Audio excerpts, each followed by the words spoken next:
after updating Duck Station, and it broke all my CRT filters and everything, and I was like, well, time to revert to the previous update. It's Eevee Peasy. Thank you so much for the subscription. Welcome to the Court of Hearts, Your Majesty. Thank you. Oh my gosh. Darkness imprisoning me, all that I see. Absolute horror. Yeah, that's true. That's so true. Hmm.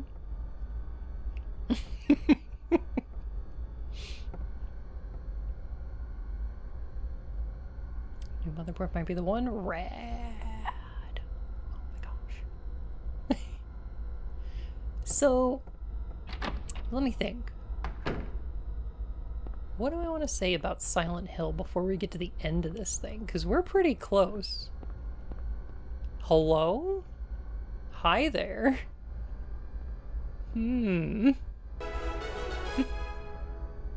Oh my gosh, Eevee Peasy. You didn't need to do that. Oh my goodness, thank you. Thank you so heckin' much for the gift subs. Oh my gosh. Gosh. He's sleeping? Is this not the same figure that we see in the beginning of the game in the alleyway? Will make you afraid of fog. I think basically the point that I want to get across is, what is the other world in Silent Hill? And I think they perfectly adequately explain it in this game when Harry says it is a world of someone's nightmarish delusions come to life. It is someone's nightmare of Silent Hill. And that's just kind of cool. I'm no longer in a tropical storm. Oh, thank goodness. Bad news is I'm now in a blizzard. Oh, God.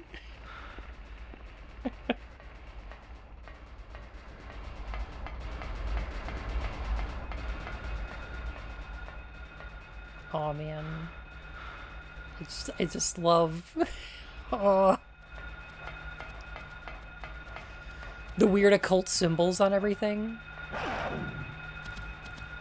The way the dogs look different now.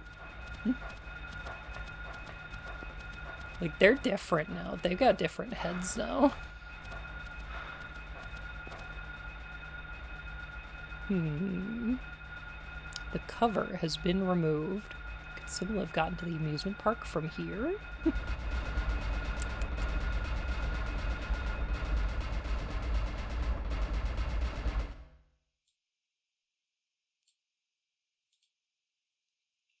Jeez, the sound design in this game. It's Sybil.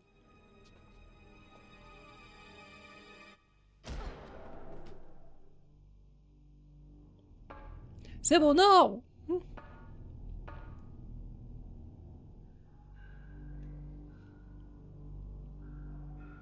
Man, look at that big old Marcus Samael.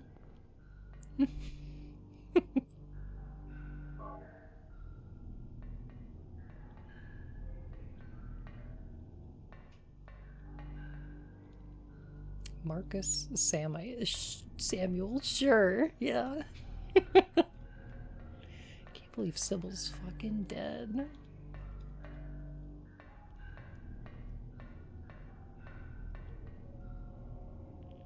The noises down here are so good.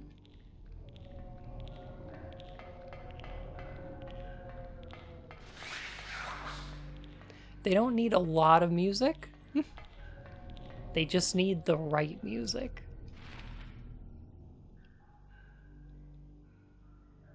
Let's see. I just came from...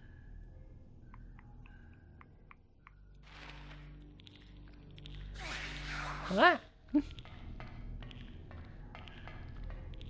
want to get attacked.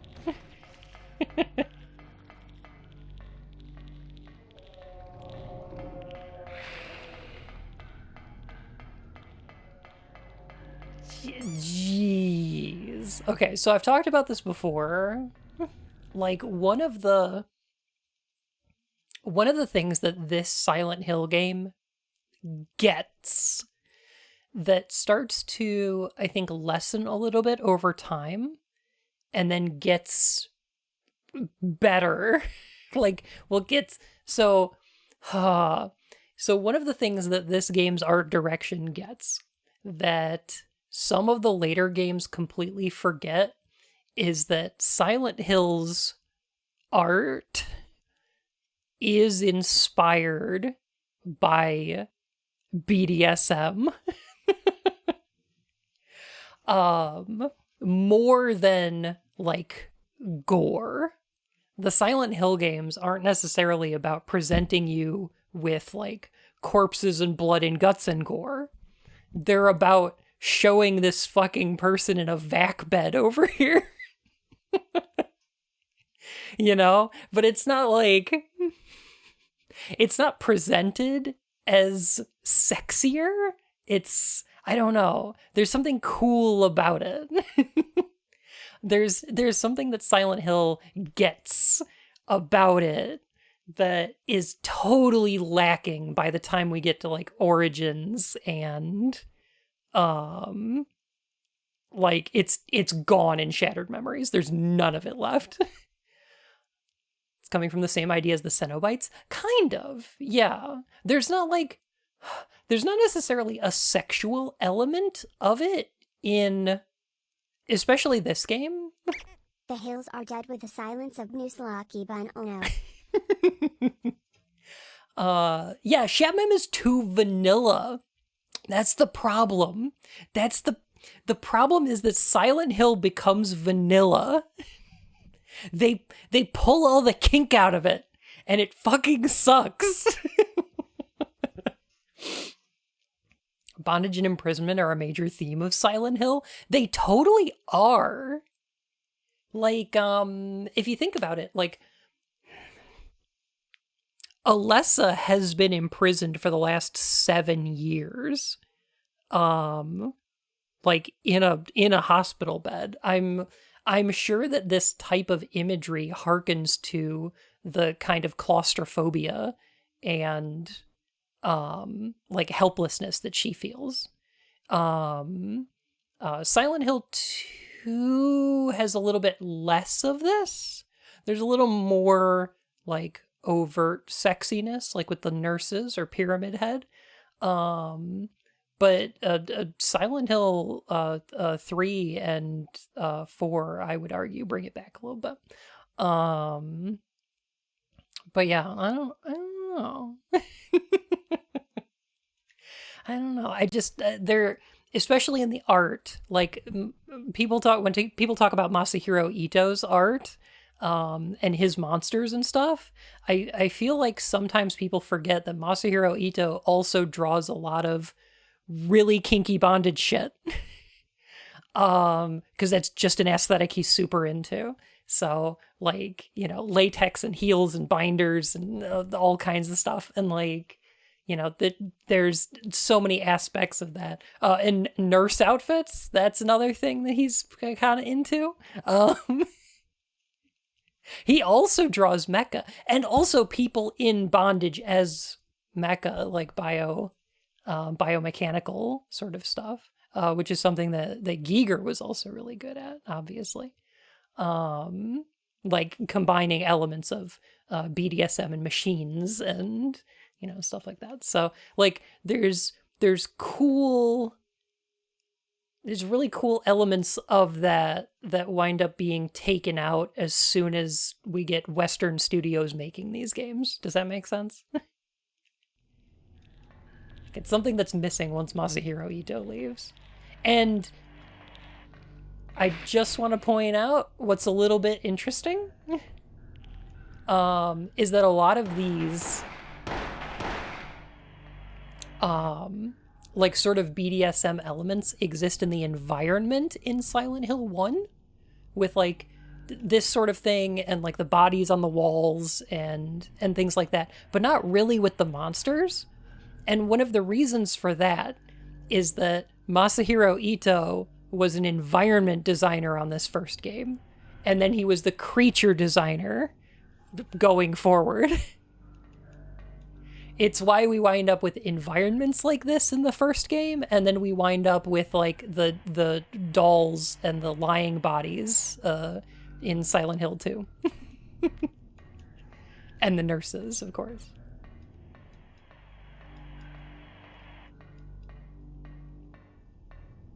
I don't know. It's just one of those things that's kind of cool, I guess.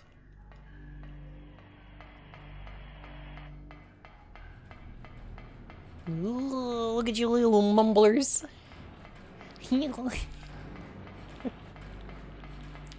It's that whole music video with the bondage monster that has a small cameo in 3. Yeah, with the Fukuri girl. Is that the one? Fukuro. I'm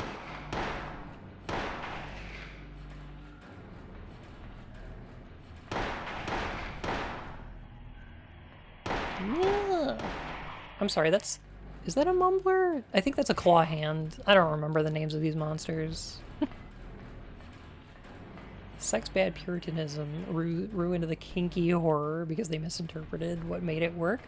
I think a little bit, yeah. A little bit, yeah. You know what one of the other things I wanted to talk about is like in Silent Hill 1,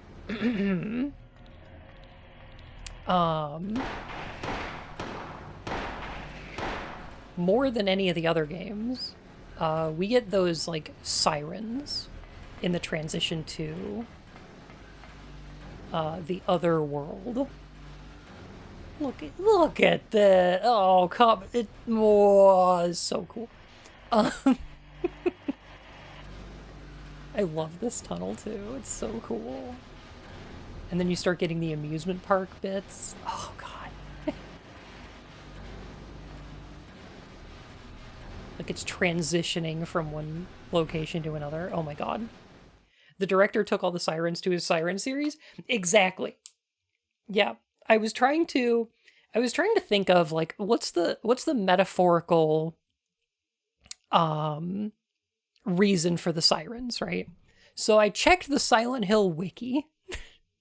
Don't do that.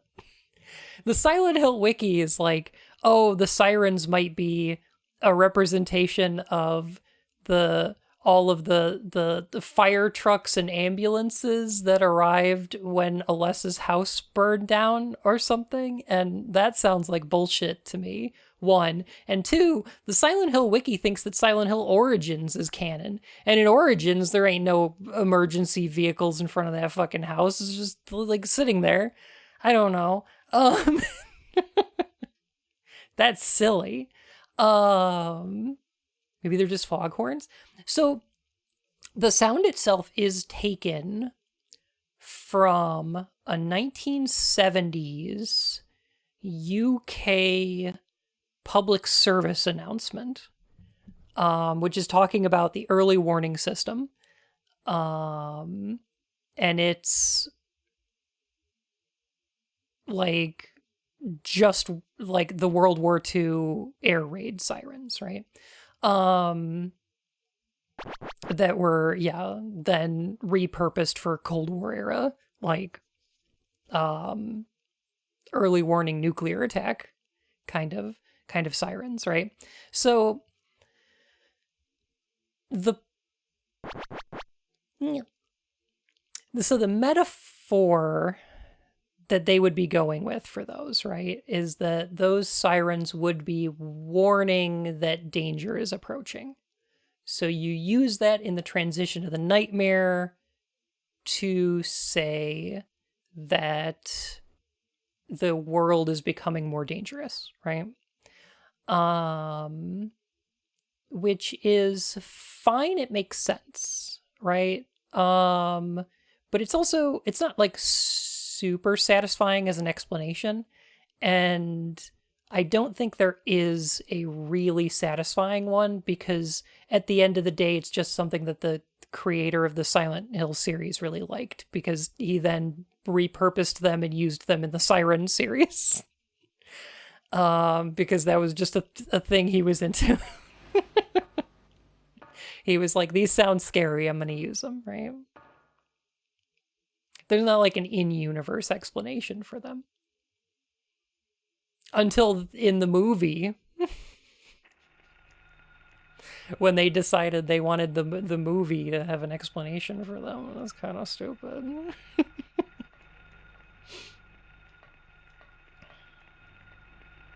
Doesn't completely different, but still has the siren as a change of scene or signifier of something. Yeah, except the siren in Siren. Oh, the radio static is so good. The siren in Silent Hill doesn't actually exist, right? In the movie, they make it a real thing that exists in order to warn people the nightmare's coming or whatever. I think it's pretty dumb. But the Silent Hill movie also turns Alessa into a bad guy for some reason. But in Silent Hill 1, the siren's not a physical thing. It doesn't like actually exist. It's just kind of the sound that happens when the other world is encroaching on reality. It doesn't need to have like an explanation to it. In the Siren series, the siren is a real thing that exists because it alerts all of the townspeople, who then go into the water and then emerge as monsters and that sort of thing.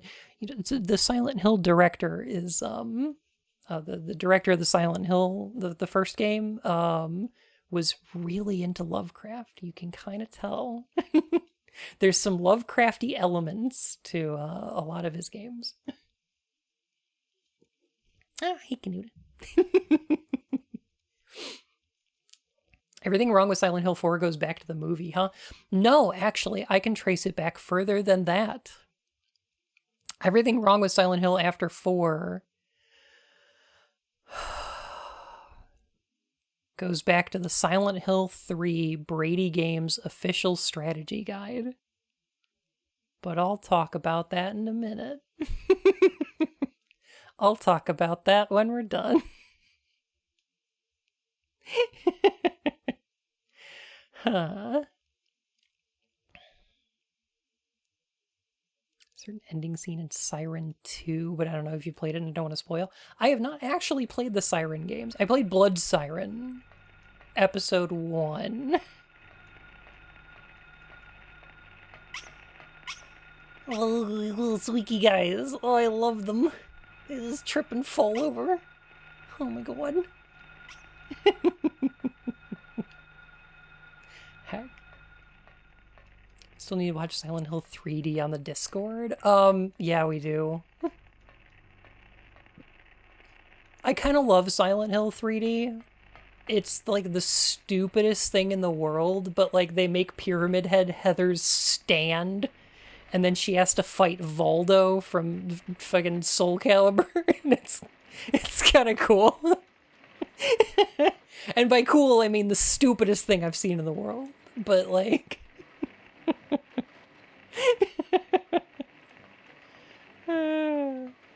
enjoyably bad.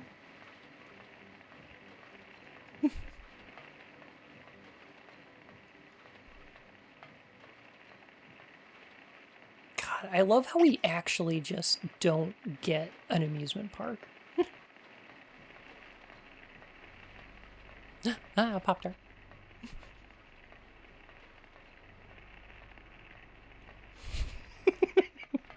The Pop-Tart jump scare is great.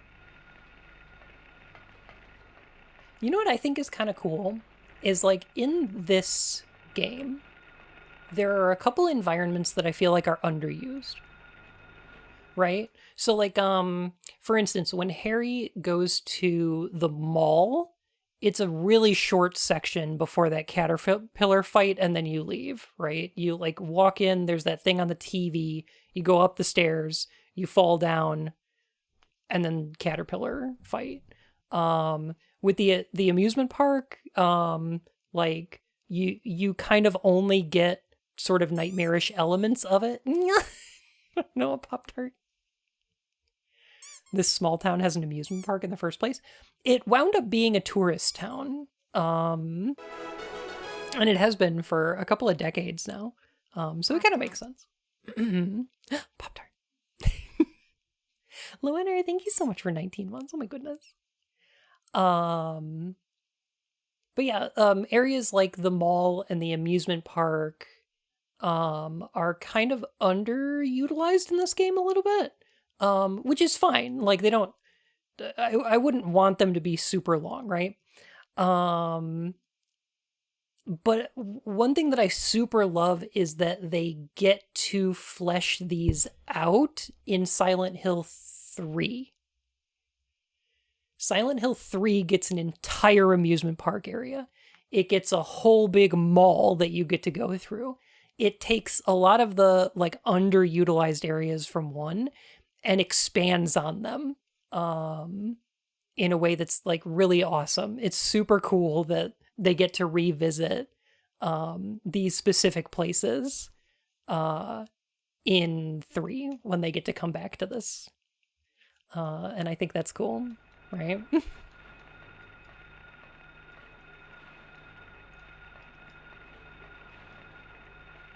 It's just a little favorite thing of mine. Ah. It did also introduce Robbie. We love Robbie. Goodness. Nautilus. No. Nautilus. Thank you for the heckin'. Oh my goodness. Thank you so much. Welcome to the Court of Hearts, Your Majesty. I'm so sorry for butchering your name. I'm just bad at reading. One kid trying to get on the ride. Isn't it interesting that these little claw hands usually show up in the amusement park and the school? It's like the middle school and an amusement park. And there's one of them in the sewer. I think that's interesting.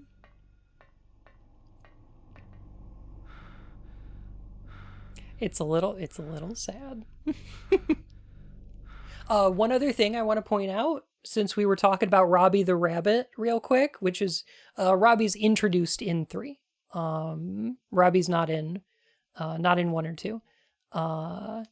Introduced in 3. But people don't remember, I think it's a shame that people don't remember that Robbie is actually a member of a whole animal troop.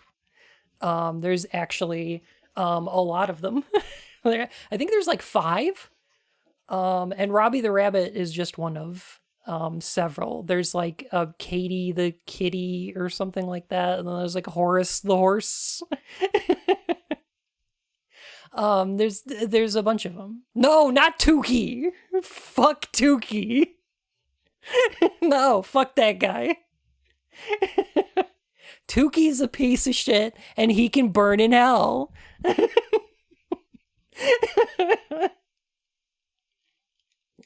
Man, fuck that guy.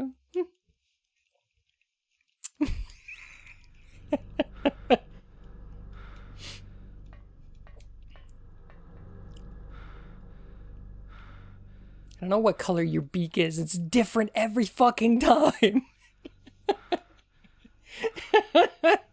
Is that going in the video? I sure hope so. Fucking Tukey the toucan.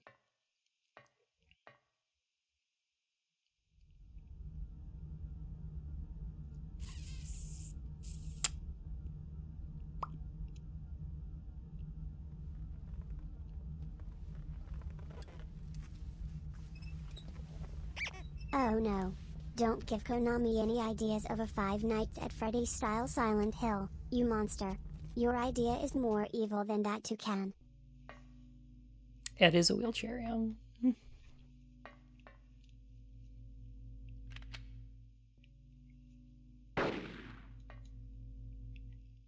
Oh no, she's gone full Kaufman.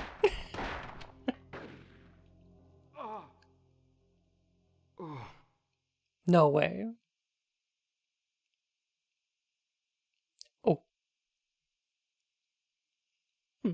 While using guns, hitting the weapon button will aim at the nearest enemy in front of Harry.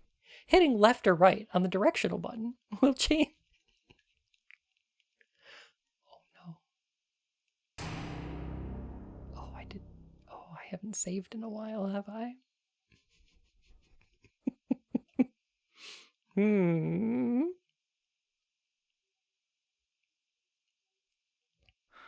Oh, thank God. No. No, wait. There we go. Now I can take a shot. Okay. Thank God. A PlayStation 1 game that auto-saves. I love that. That's so kind. Phew.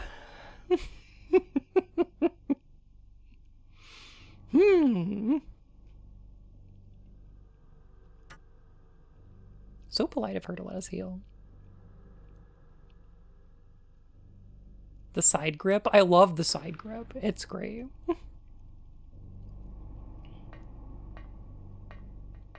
Alright, I think I have to... If I remember correctly, I think we have to damage her first before we can... What we want to do is use this unknown liquid that we got from the hospital director's room.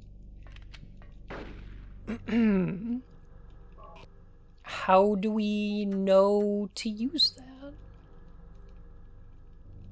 I've said it before, and I will say it again. Oh, geez. That does so much damage.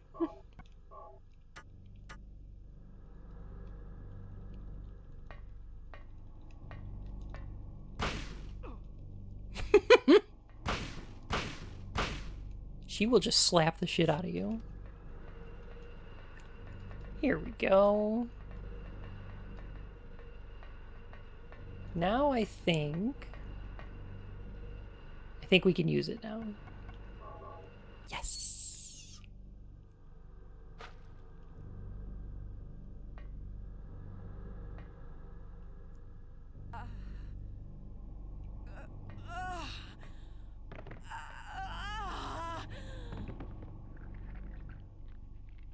Ooh. Oh.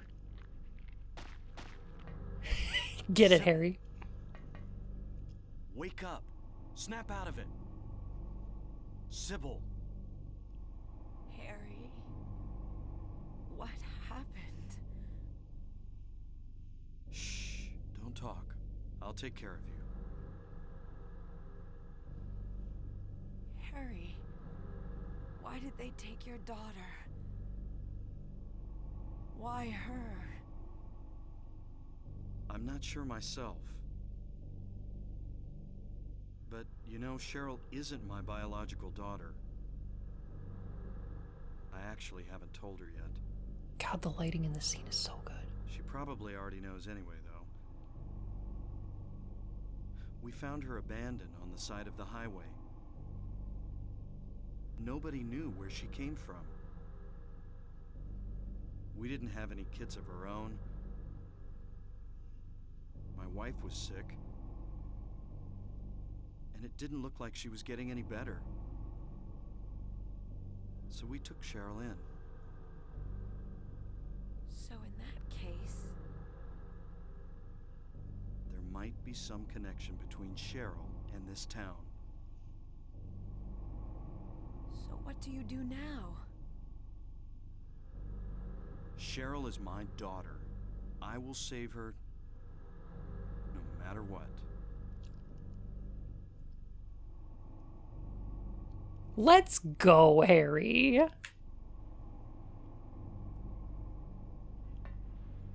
Harry literally goes, she's not my biological daughter. She's my real daughter. Fuck yeah. Fuck yes. What a good dad. Oh my god.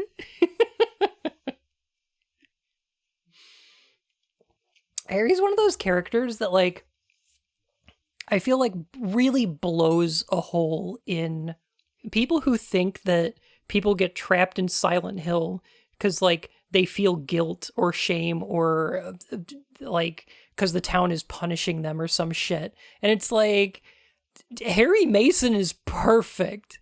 Look at this fucking cinnamon roll. Fuck you.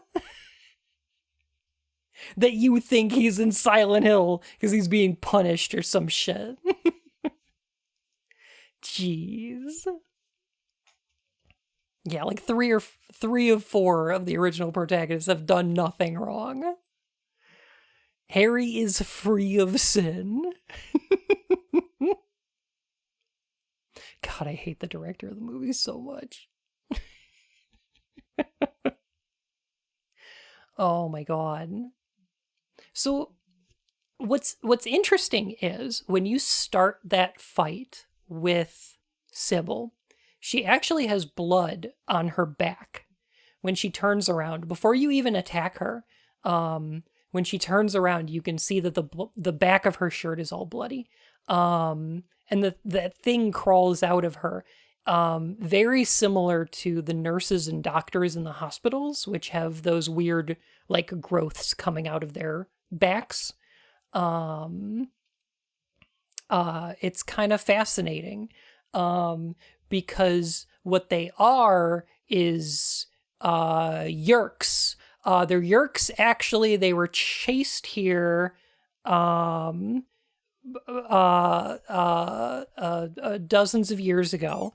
And we need to recruit some teenagers with attitude who can touch the morph cube and turn into animals, in order to fight the— No, stop it! No, I'm serious!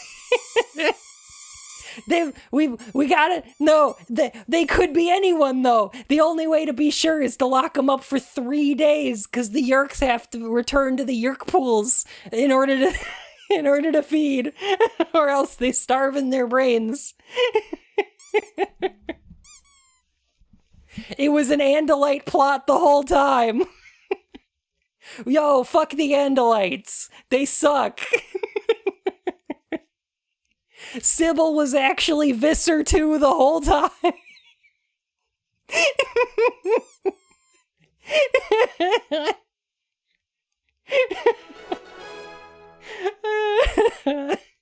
Lucky Bun Blob Tart the Bun Lucky Bun Tart Lucky Bun Blob. Adam, thank you for 19 months. Welcome back to the Court of Hearts, Your Majesty. No, the tangent's not over. It's never over. Visser 2 did nothing wrong. Oh my god.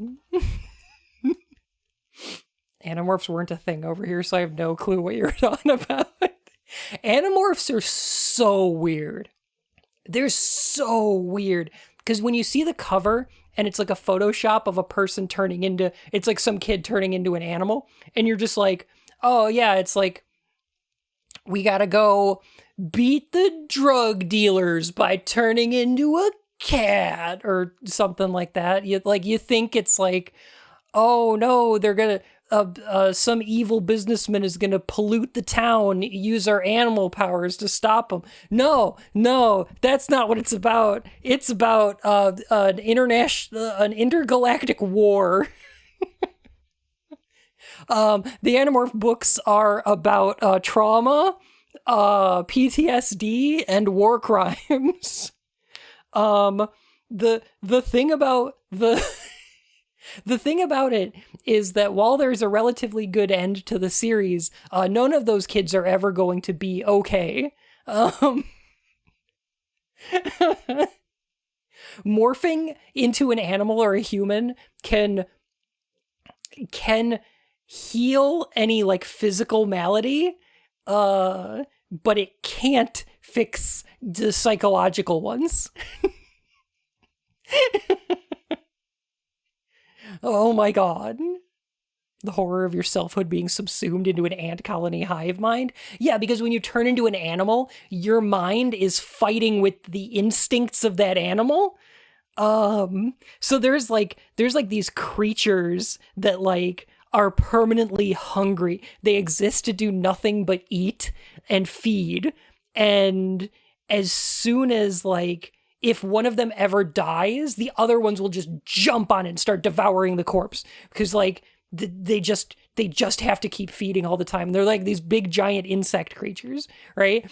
And one of the fucking Andalites has to turn into one and is like threatened to get stuck there because like the instincts are taking over, right? Yeah, Tobias gets stuck as a fucking hawk forever, and then gets fixed by God and time travel. I won't go into it. Don't worry about it. Don't worry about it.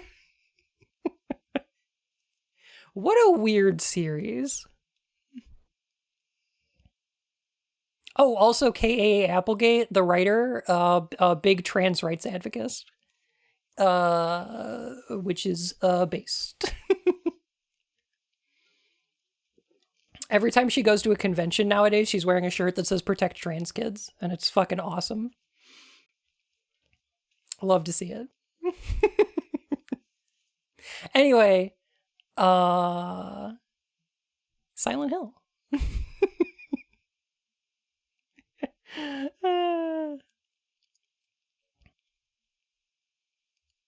Does she have a trans kid? She might. I think so. Maybe. Gosh. If you stream the Animorphs PS1 game, there is so much Animorphs that I do not have the neurons for. Like, for me, it was like internalizing all of the Kingdom Hearts lore and like Sonic and shit. And there was no room for all the Animorph stuff. I would have to research if I was going to do something like that.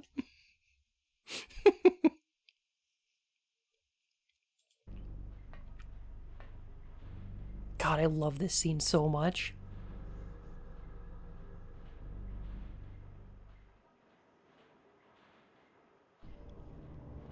I figured you'd show. Hold it right there.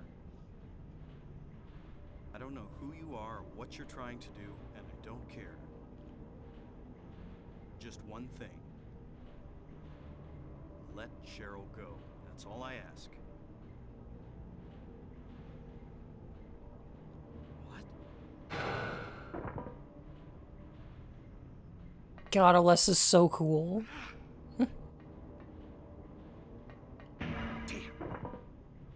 Magic.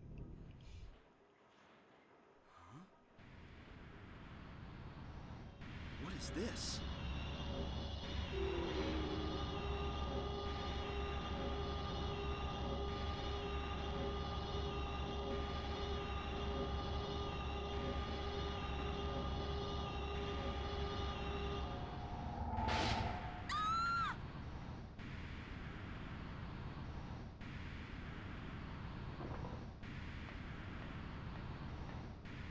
Where's Cheryl? Give me back my daughter. We meet at last, Alessa.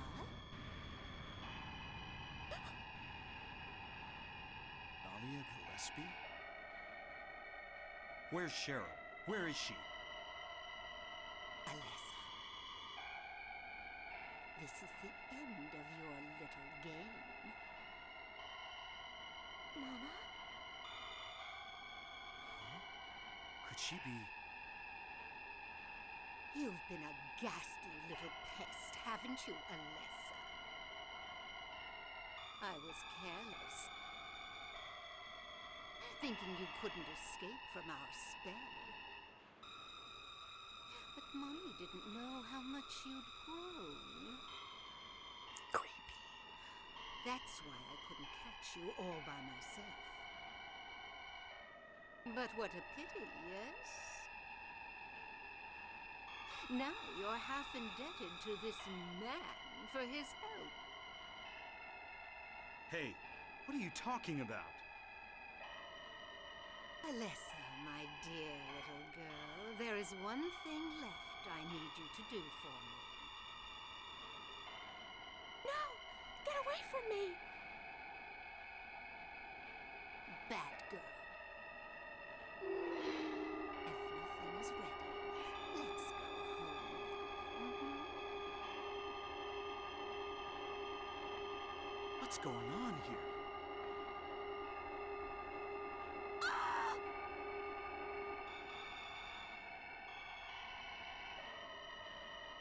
Oh, they don't care about Harry. They don't care at all. No.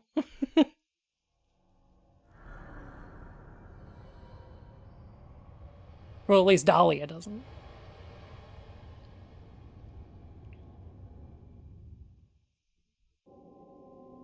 Harry. Lisa. What happened? Where's Alessa and Dahlia? Harry, listen. Something you said before has been bothering me. I just can't get it out of my head. What is it, Lisa? So I went to look in the basement, even though I was scared as hell. Like you said, there were these creepy rooms, but nothing really unusual down there. But while I was down there, I got this weird feeling. Like I'd been there before. Like something happened there, but I can't quite remember somehow. What was it? Harry, help me. I'm so scared. I can't take this. It's only a temporary thing. You're in shock from when you were knocked out. Don't fret about it. You'll remember after a while. No. You don't understand. You really don't, Harry. Wait! Where do you think you're going?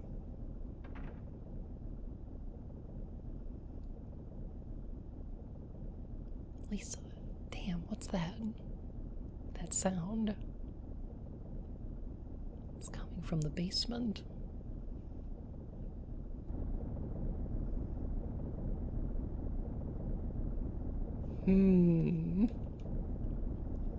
So like I said before, in these scenes when Harry is pulled into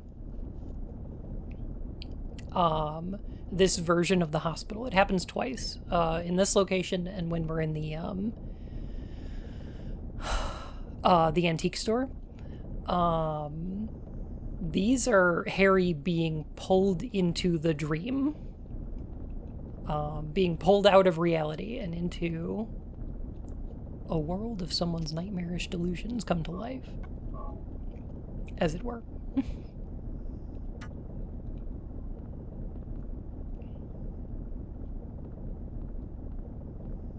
And that's really important for understanding what the fuck is going on with Lisa.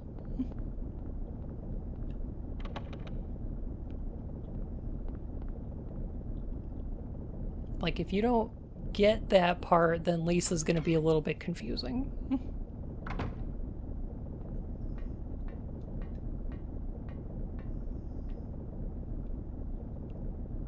Jeez, how good is the cinematography in this game? Huh? Like, oh my god.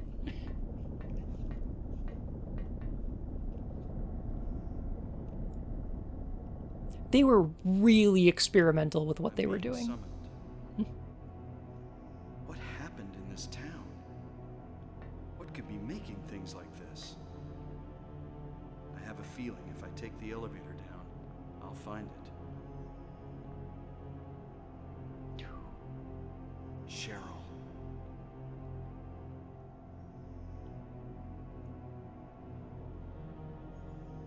Is this done on the same engine as Metal Gear Solid? That's a great question. We may never know. It's a Konami game from around the same time period, so it's very possible they shared some code. but it's from an era of games where you made a new engine for every game. There were some games that were like based on others, and you would reuse code all over the place, obviously. But like the idea of having a bespoke engine that you would create a whole game in, was pretty early for this point. This was pretty early for that kind of thing. That started to become more common around the PS2 era, and more popularized in the PS3, 360 era. Yeah, unless you were like Quake or Half-Life or something. Like there was the Quake engine and the Source engine and stuff like that. But yeah, the PS2 era was largely the same, where you made a new engine every time, unless you're making like a sequel, and then you usually start with the same assets and then you build off of it, right? So a lot of the time, yeah, you would throw away almost everything, except for code, you know.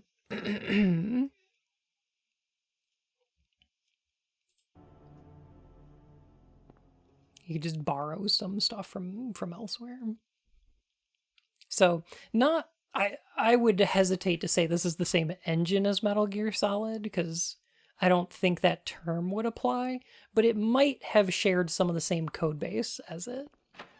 I'm just not sure. And the only way to find out is talk to people who worked on it. Birdcage is locked. Yeah, documentation was relatively uncommon, because usually when you finished a game and released it, you would then throw away all of your source files because you don't need them anymore. You need hard drive space, and you'd toss them all away. Silent Hill lacked so much documentation that there was never a story Bible.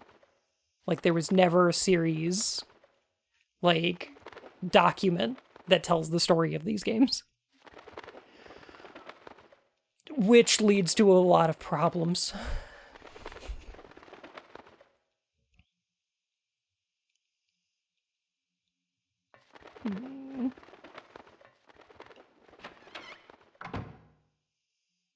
Looking at the binaries, goes to show if they show code. Possibly, but you'd have to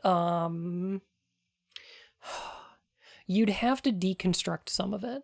The only documentation I need is that of my life-sized Lego sheet doggy I asked for Christmas. As a joke, of course. Of course.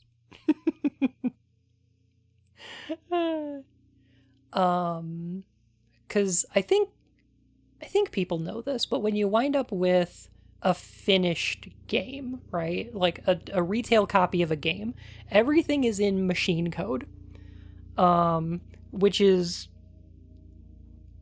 inscrutable to human beings. Very impossible to read, more or less. When you're writing things in like C+ or Python or whatever, right? That's not how it winds up on the disk. It's translated into machine code. And the process of translating machine code back into like a visual language is complicated, inaccurate, and has to be done by hand. You can decompile it, you can disassemble it, and you can reverse engineer into visual code, but that's generally not done. It's very time consuming and has to be done by hand. So even if you wanted to compare Metal Gear Solid and Silent Hill at a code base, you would probably have to at least start to decompile some of them. Yeah. This wasn't long after the era of everything's written in assembly. Yeah, which, oh god, I can't even imagine. This was not done in assembly. I'm pretty sure that the PlayStation had its own code base. I'm sure there was like a generic code base to use for these kind of things. But I am not knowledgeable enough about programming to even speak about it as much as I already have. I'm already talking about things that I do that are way out of my depth. Gosh, I love this room. This fucking... Yeah, there's a key in this faucet. But I can't get it out no matter how much I pull. So here's an interesting thing.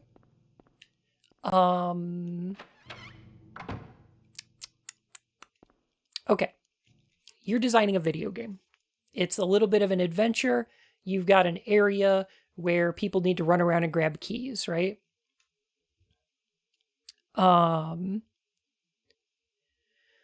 One of the easiest ways to do this sort of thing is to just hide the keys around in different rooms, have the player run around and grab them. Okay, that's like the basic. You want to make it slightly more complicated. What you do is you put the key into a situation where you need an item to get the key, right? So for instance, you could put it in a locked box, have them grab a key, come back, open the box, right? Did they do that? Yes. Yes, they did. This is a box containing a key that you need a key to get, right? So you've got an item that you need to open a thing to get the key to make progress. Got to go and grab the keys. Okay. That's like a super simple thing to do in a video game. It just stands to reason. It makes sense, and any video game can use this. What I find interesting and a little bit unique here is that all of these keys, instead of being in simply a container, they are trapped.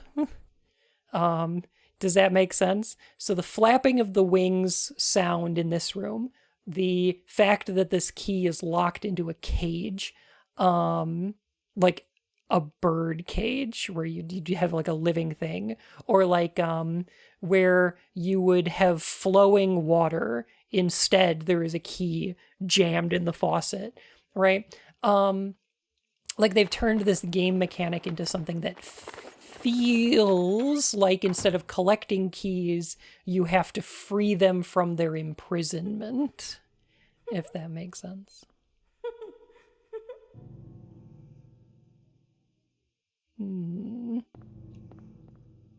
The keys are in bondage. If I may quote my immortal, Voldemort has him bondage. Truly a masterpiece of literature. Also, hey, check this out. Do you remember in the mall, when we were... do you remember when we went into the mall, there's that television that's displaying static, and then it shows Cheryl with flashes of Alessa, and then it starts showing repeating symbols? Hey, the symbols are back, and now we get to see what they are. The word phalag is carved on the door. You know what? I should have done my research beforehand and looked up what all these mean in Latin. But I'm pretty sure that one has to do with blood.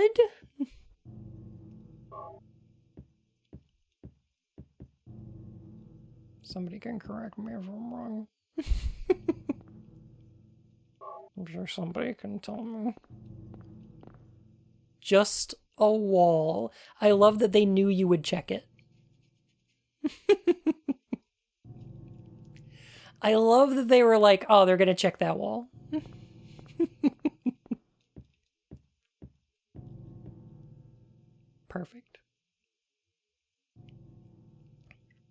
Phaleg or Phalek Pharos, the warlord.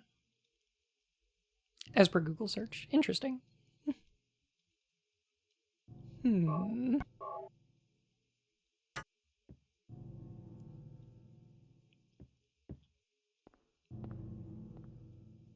This angle, yes. Not just the angle, but this is a recreation of the antique store. And this wall over here, you can actually see the scratches on the floor is where we moved a thing out of the way so that we could go through the hole in the wall.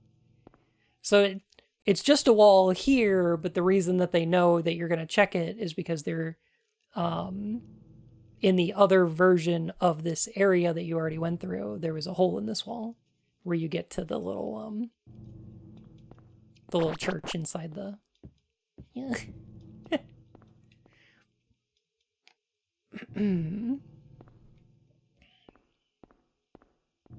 Getting results that claim it's a proper noun. Interesting. I may have a few more for you. There was... Pliskin, excellent point. There was a hole here. It's gone now. For real.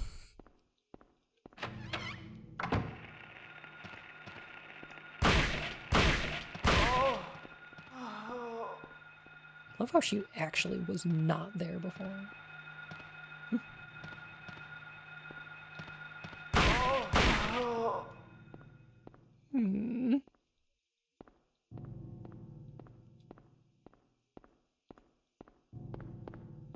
Here we go. This wall says Haggith. And I think there's one over here too, which is Ophiel. Which sounds to me like an angel of some sort, but I'm not 100% on that. I'm gonna go with names of angels.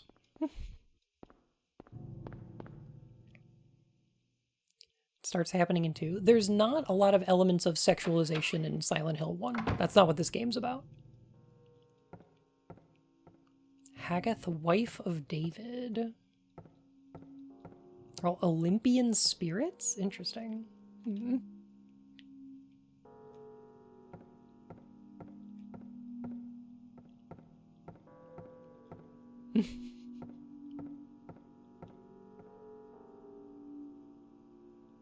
Go home. Thief. Drop dead. Is that a cross? Harry is a good boy with no sex. Yeah, just like Empress Teresa.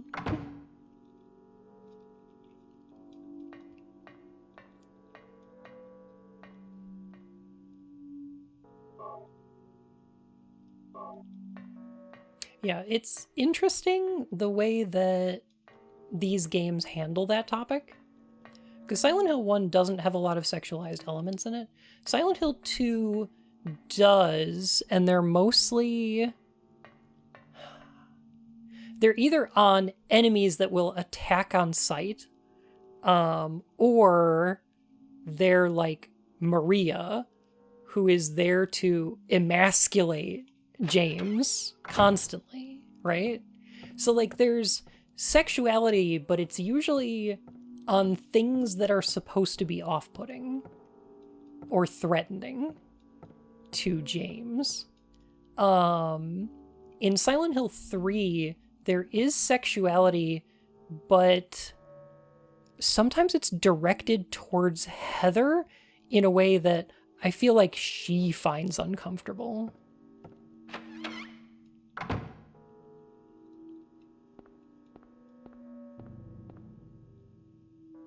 But maybe that's just because my headcanon is that Heather is ace, but I don't know. You can't prove that. I just think it's true.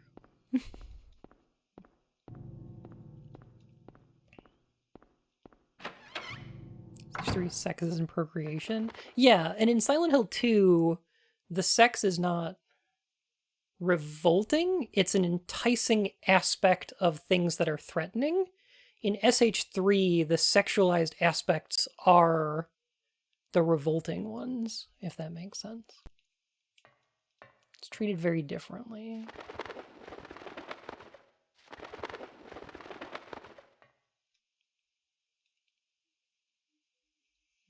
The feeling about her too, it's good characterization. Yeah. Heather's just such a good character. There's a lot that's been written about Heather as like the way that she definitely comes across as feeling uncomfortable with sexuality, as being like, oh, she's 17, she's learning about herself in a sexual way and coming to terms with that sort of thing. And it's like, yeah, I mean, that reading exists, sure. I mean, if you want to pull that out of it, I guess you can. But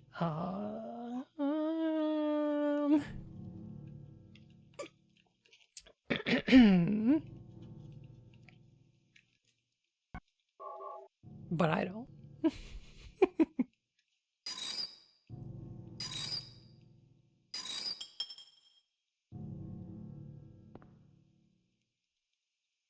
Key of Ophiel.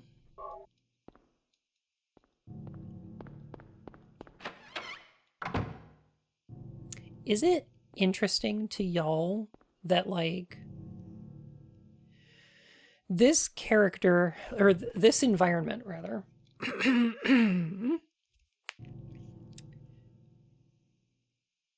the environment of this hospital, the environment of Nowhere, at least, which is the name of this area. Yeah, when we save our game here, I believe, yeah, it is called Nowhere, which is fucking awesome. They reference this a few more times in other Silent Hill games, and just video games in general. Anything that's trying to be like Silent Hill will sometimes have a Nowhere, because it's just a fucking awesome name for an area. But one of the interesting things about it is that it is places that are made from the memories of Alessa, right? So we're inside Alessa's dream right now, and it's combining the places that she knows, like her classroom, her the antique store where there's a little like cult thing that presumably Dahlia took her to, and the hospital where she took a bunch of time, like she spends a bunch of time, and it's sort of combining these all into a shared environment. It's quite interesting to me that she has decorated the world of her dreams, whether consciously or not, with these somewhat biblical names.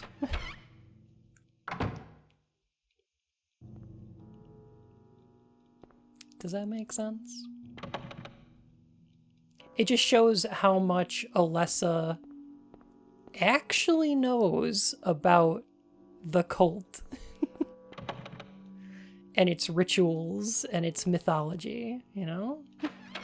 Like, that's a lot more than you'd expect from a 14-year-old.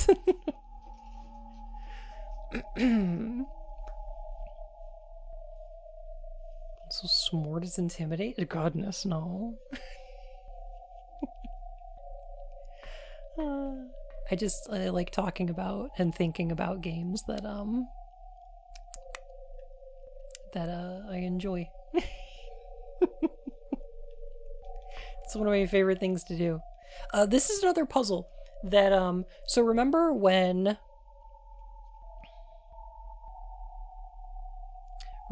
in the hospital there is a puzzle where you collect a bunch of plates which are all named after characters from Alice in Wonderland. That has nothing to do with the puzzle. It's all about the colors of the plates. This one's also a great misdirection. Because if crab is 10, and ram is 4, you're going to start to think, oh my god, wait a minute, these are all astrological signs. Oh, it's a Pisces? That's a 0? There's a Libra? Oh yeah. So what would Taurus be? Or Sagittarius? Or Gemini? I think those are what those are. I don't know much about astrology, actually. I probably got some of these mixed up. And of course Cancer over there. So that's what you should be thinking about, right? Is like, oh my gosh, how do the astrological signs fit in with the numbers here? And then maybe there's a pattern where you can fit like, okay, Cancer, number 10, which month would that be? No, that doesn't matter. No, stop it. Stop thinking. Kite, oh my goodness. Oh my gosh. I'm bringing the kerosene. Burn this bitch to the ground. Oh my goodness. Kite, you're so good. Oh my goodness. Am I not following you? Wait a minute. Twitch said I wasn't. What? Anyway. Welcome in, Raiders. It's so good to see you. I'm talking about Silent Hill, one of my favorite games ever. Ever. I love it. Oh my gosh. Yeah, it is the number of limbs. See, Ram has 4. Fimsh has 0. Yeah. Oh my goodness. Thank you so much for the raid. Welcome on in. Oh my gosh. Played a demo too, but that's it. Maybe you should. They're really good. I'm sure. I love this series so damn much. So many players think this is a Zodiac constellation puzzle. Exactly. But that's the misdirection. That's why I kind of like it. I kind of like this puzzle because it makes you overthink it. Because it's so simple, but the fact that they're using images from astrology makes you think too hard about the puzzle when you're supposed to just go, oh, 2 arms and 4 legs. That's 6.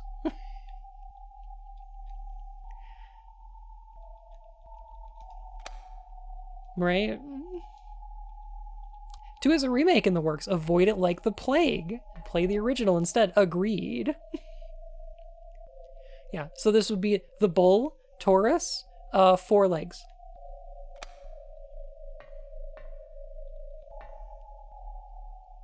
The 2 people, that's 4 arms and 4 legs together. That's 8. Yeah.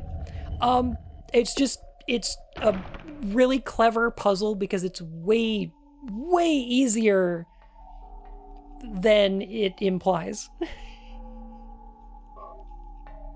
Because of their use of imagery, they make you overthink it.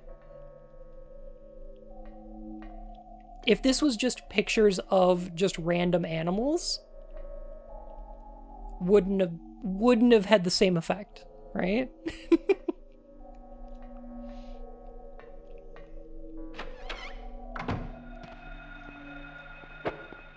Because then you would have just figured it out really quickly. Oh, Stone of Time. Good thing Harry knows what that is. Oh, yeah. Large stone with a clock face design on pillar with astrology chart hanging from it. Harry, where are you seeing that? I don't know if I'm seeing that. Huh.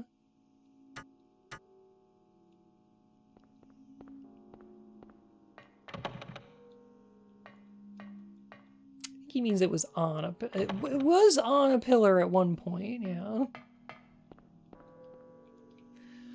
Oh, jeez. If I was going to have one complaint about this area, it's that there's not a map. Which... Silent Hill has, like, the best maps. I use them so much. Names engraved on a lithograph, the Grim Reaper's list. Yes, the head count is set, young and old lined up in order of age. Then the pathway opens, awaiting them, the frenzied uproar, the feast of death.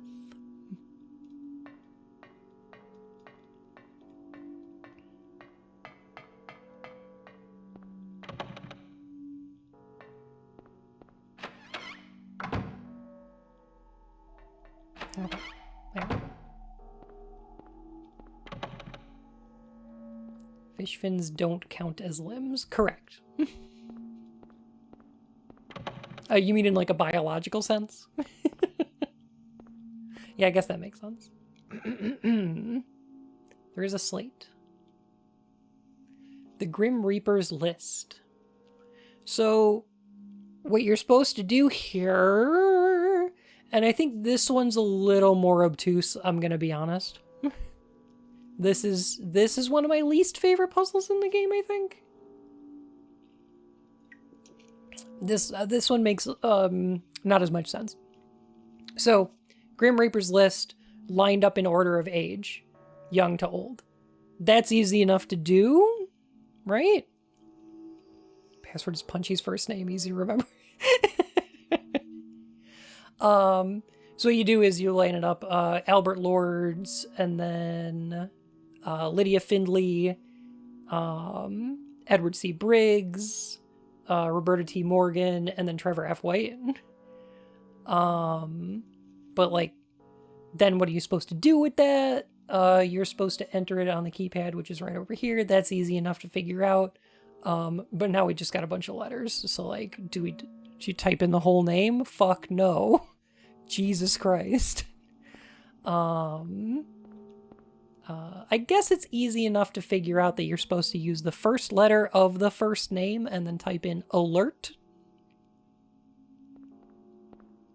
Which, you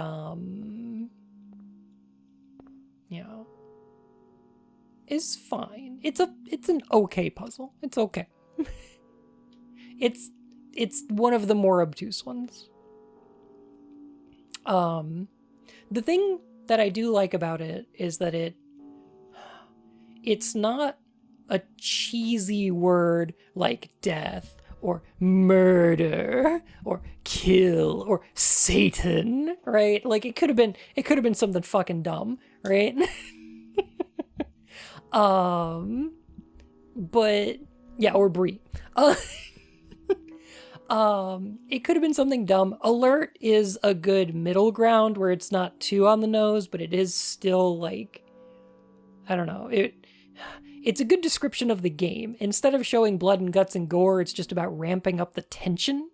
So alert makes a lot of sense from that perspective. And also the sirens that go off during the transition between reality and the other world taking over.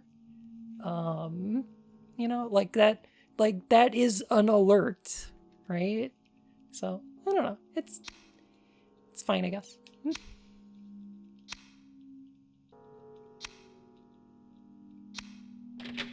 There could be... There are better and worse puzzles than this.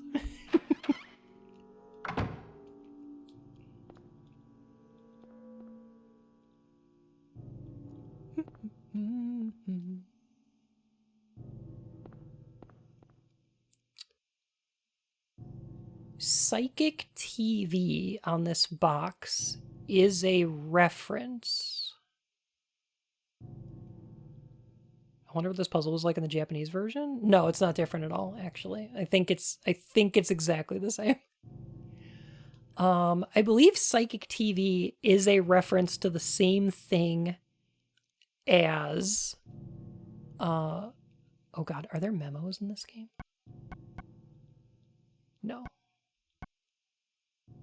No, it's not until until 2. Okay. Psychic TV is a reference to the same thing as the drug that's manufactured from White Claudia. And I think that it references a Japanese band. Hang on a sec. I'm going to look this up. I'm going to look this up so I'm not wrong.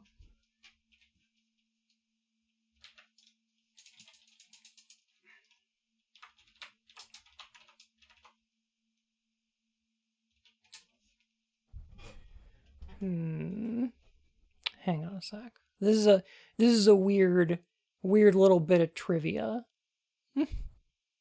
So White Claudia is used to create the drug PTV. According to some of the documents around Silent Hill. Yes, and it is a reference to the band Psychic TV.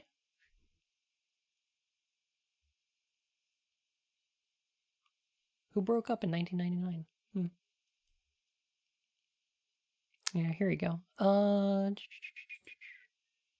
go ahead and show it. Yeah, all right. Okay, here's Psychic TV. Also known as PTV. And I'm pretty sure this is in here because like Akira Yamaoka is just the biggest metalhead and just like a fan of music in general. You cannot stop Akira Yamaoka from punk rocking. It's just gonna happen. Influential in pioneering the acid house genre.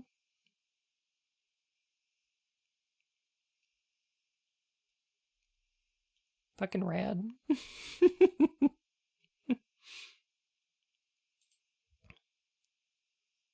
It's pretty obscure. It's pretty obscure. Shame Yamaoka has such a shit year, but he's still a good egg. He is. Like, I really like his music. And I don't fault him for just doing anything that pays. You know what I mean? But yeah, anyway, that's what the text on these boxes is a reference to. It's spelled different than the band because there's a K in it, but yeah. I don't know. It's a little cute. A little cute. Whew. Okay. Time for the most emotional scene in the entire video.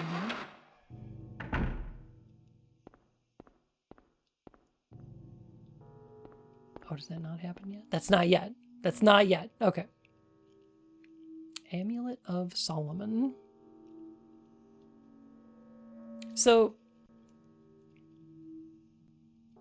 Amulet of Solomon, probably a reference to Solomon's seal, which in, I'm going to get this wrong, Gnostic folklore is a seal that Solomon used to contain a djinn in clay. Is that right? Sound correct?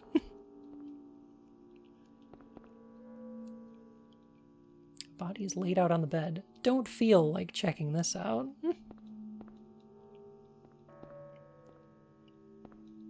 Anyway, I just really like all of the aspects of Silent Hill that reference real life mythologies.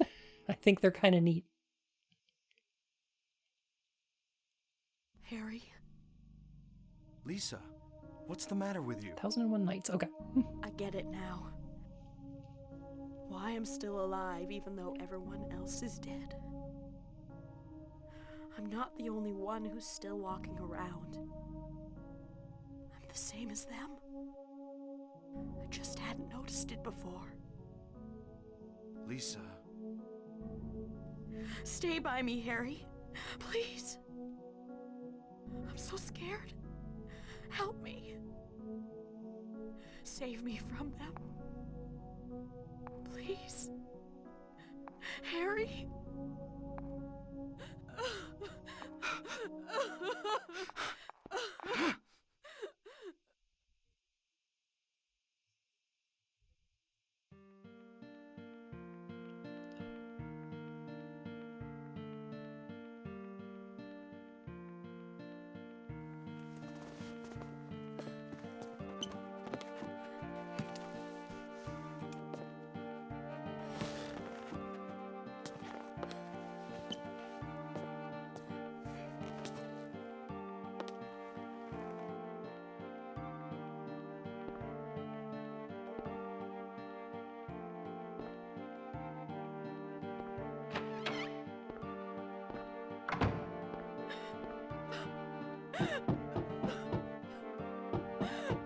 Lisa?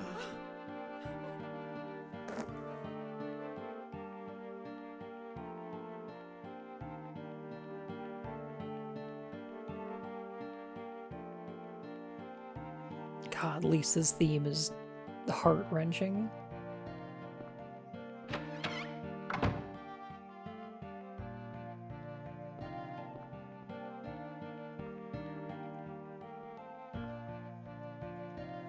There's a diary on the floor. Ask doctor to let me quit being in charge of that patient. It's too weird. Still alive, but with wounds that won't heal. Told the doctor I quit. Won't work at that hospital anymore. The room is filled with insects. Even with doors and windows shut, they get in to spite me to the hospital. Featherfoot, thank you for the follow. Feeling bad, need to throw up, but nothing comes out. Vomiting only bile. Blood and pus flow from the bathroom faucet. I try to stop it, but it won't turn off. Need drug. Help me.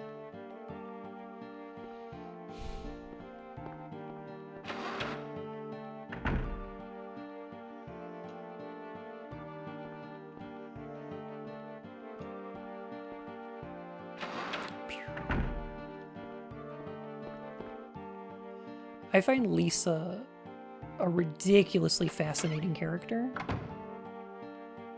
who is explored more in Silent Hill 2. Indirectly. And I don't know if people think about that. About Lisa in Silent Hill Origins? Oh god, don't even. Do not get me started. Ugh. Yeah, her Shatmem. Ugh. Fucking butchering her character. So, okay. So Lisa was a nurse that looked after Alessa the 7 years that she was in a hospital. Turn off your light. Sometimes run past enemies in the dark. Oh, yeah, for sure. I'm playing on an easier difficulty, though, so, like, ammo's not at a premium. So, Lisa was a nurse that took care of Alessa when she was in the hospital for those 7 years. However, the person that we meet here is not Lisa. She is Alessa's memory of Lisa. When she says, I figured out why I'm still here even though everyone else is dead. I'm the same as them. What she's talking about is the creatures, the monsters, the things running around town, the other world itself. She, like the nightmare and the creatures, is a manifestation of Alessa's power. And she realized it. That's terrifying.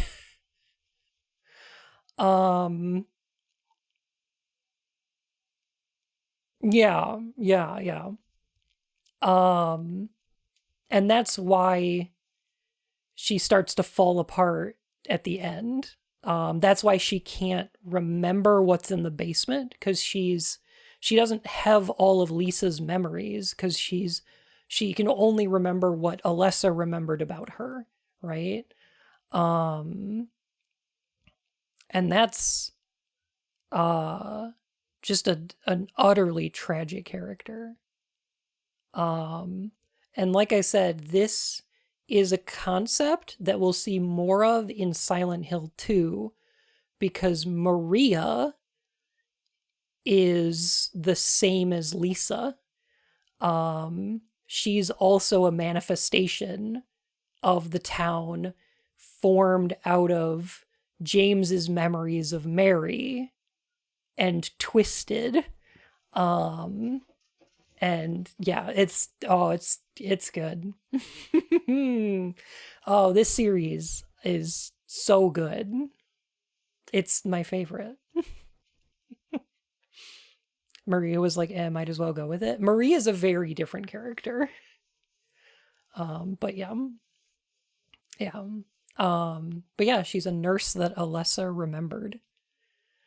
And that memory escaped her head.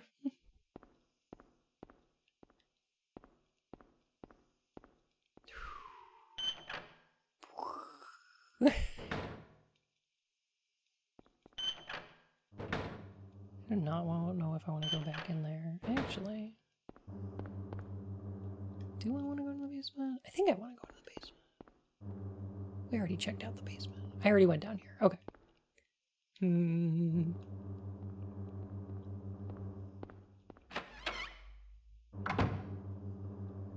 Okay.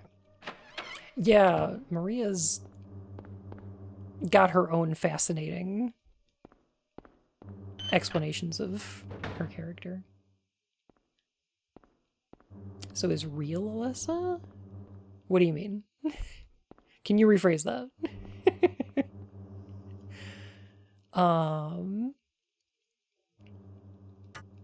There's actually a couple of Alessas we see in the course of this game. No, okay, yeah, fair. So there are a couple Alessas we see running around in this game.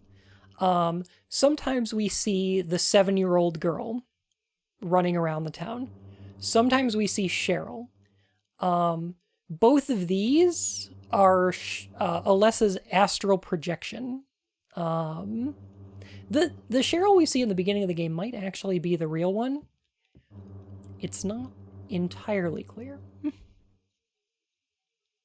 I would argue that's open to interpretation. Lucky Bungasm Law or. Or. Punk, thank you so much for 6 months. Welcome back to the Court of Hearts, Your Majesty.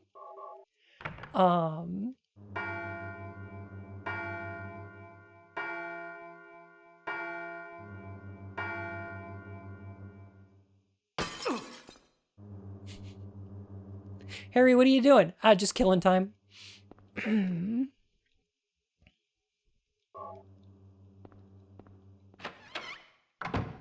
Like Lisa Gardner, the person, one of the few genuinely good and decent residents of Silent Hill we learn about in this game. The Lisa we meet, the reconstruction of her,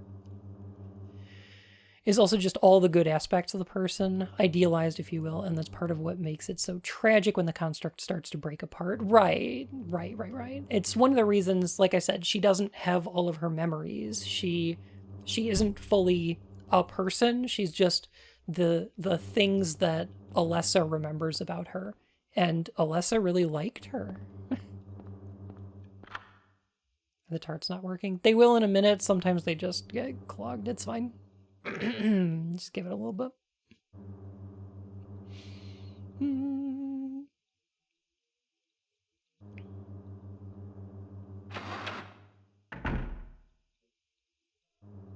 I still have not played Last of Us Part 2.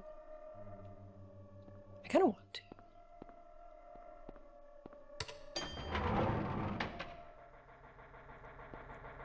God, this music is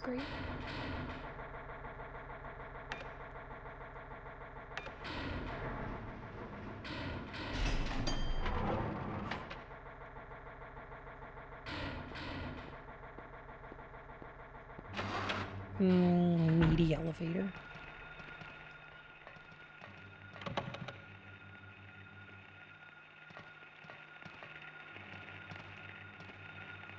Yeah, butchering Lisa's character like that is one of the reasons I really don't like Shattered Memories. I have more.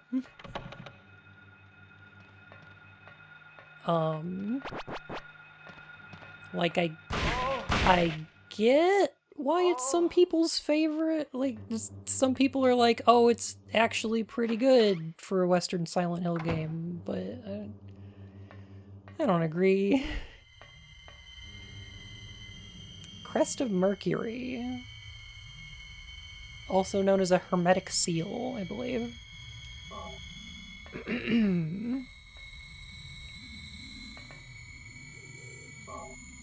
Oh, I hate Origins. Origins is my least favorite game in the entire series.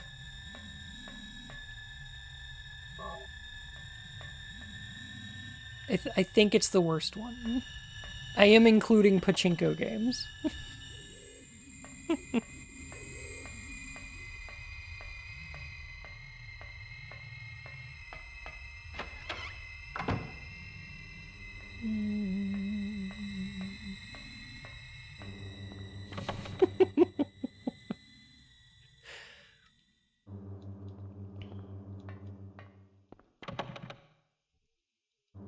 Caduceus. It's worse, Origins or Resident Evil 6? Probably Origins. In my opinion, at least. But I also don't have a lot of... I don't have a lot of investment in Resident Evil games. I think some of the Resident Evil games are just, you know, kind of fun. So, I don't know.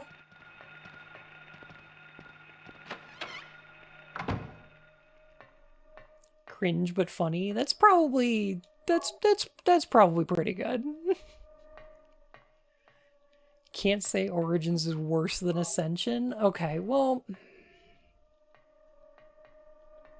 I won't say it's worse than Ascension because it's definitely not.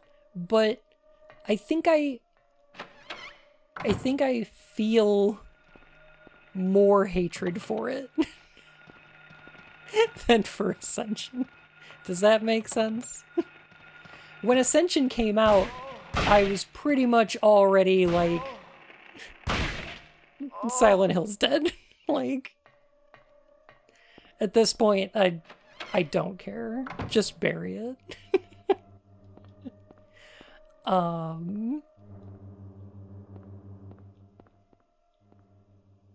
Right, I remember now. Steel plate is screwed to the wall. When Origins came out, I was still like, oh my god, Silent Hill's the best franchise ever. Electricity is flowing to the key. I'll get shocked if I grab it now.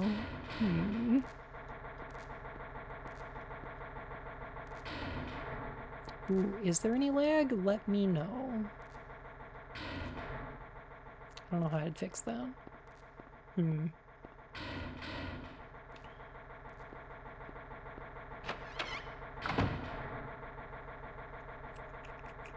least you have the indie scene making horror games? I know. And that's quite good. I wish that I enjoyed indie games more than I think I do. Like, I like indie games well enough. But I wish I could just be like, oh yeah, AAA games, I don't really care anymore. Now all I play is indie games. That'd be nice.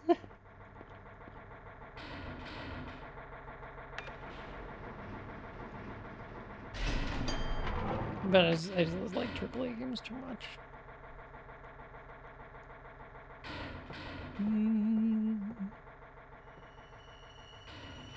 Jeez. Looks like an altar. Wonder what they worship. You probably don't want to know. Okay, so interesting point. I saw they were adding new parts to AC6. I didn't see what they are. So here's an interesting thing, is I think that these two paintings show up in Silent Hill 3? Zoom. Hi, Sammy. How are you? How was Baldur's Gate? Did you have a good time with Beyond Good and Threevil? I can't read the acronym BG3 and not have my mind go Beyond Good and Threevil. I have to like recalibrate and be like, Baldur's Gate's a thing. Good and very gay? More like Baldur's gay! Well, I'm glad you had a good time. Oh my gosh. Let's go. No. I am pretty much close to the end of Silent Hill. No! You can't do this to me!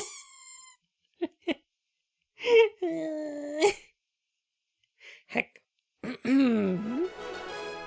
Zomi. You didn't have to do that. Also this. 3. Thank you. Heck. Pipes unclogged. Yeah, you just gotta give it a minute sometimes.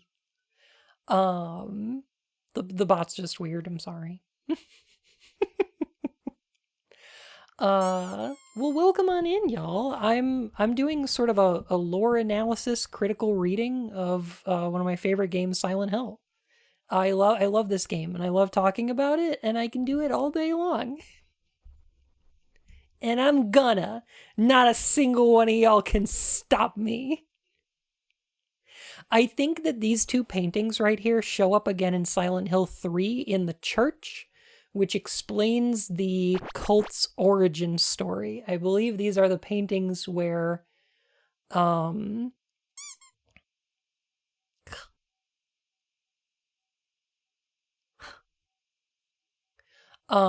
woman offers up a reed and the man offers up a snake, and they both ask for, I think it's salvation and redemption? Oh, I can't remember off the top of my head.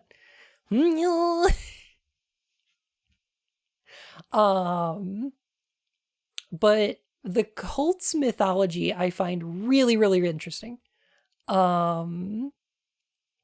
Because and I'm going to talk about this more when we play Silent Hill 3 rather than here, because here I don't think they came up with the whole cult's mythology when they made this game. I think they filled it in later.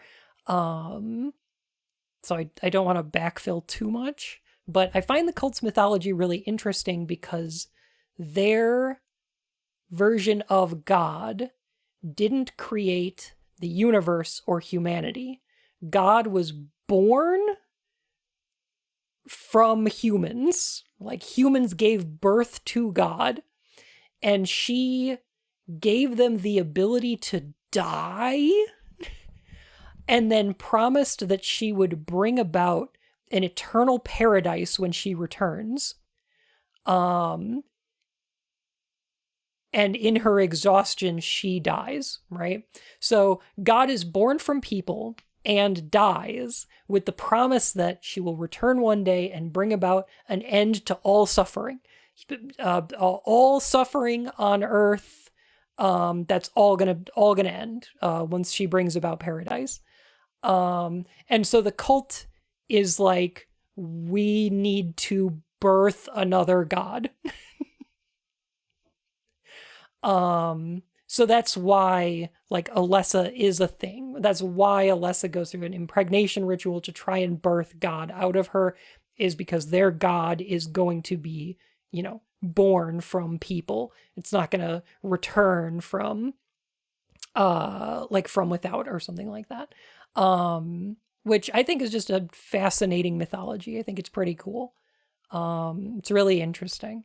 I also think that the cult is wrong. I think they're wrong.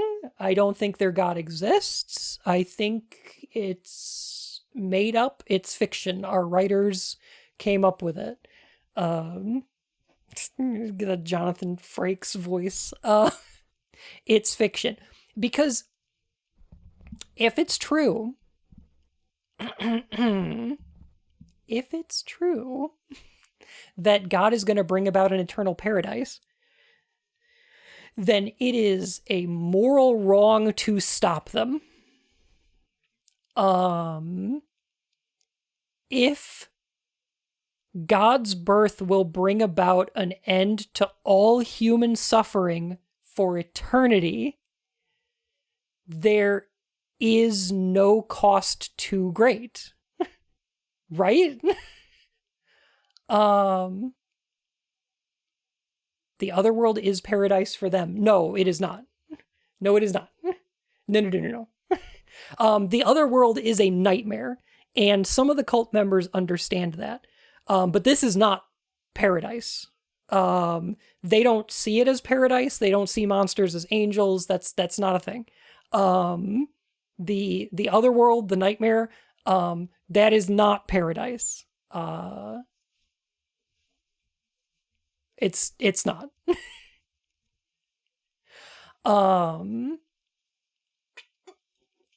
If we kill all the people, no, they're not trying to kill all the people either. They're trying to bring about an eternal paradise on Earth, and the nightmare is just the cost of doing business.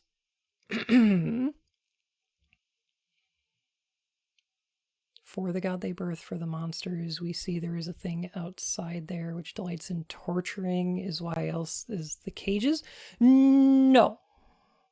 Because the god's not creating any of this.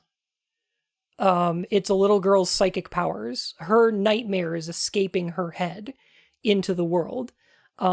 This isn't a creation of God. It's a creation of Alessa.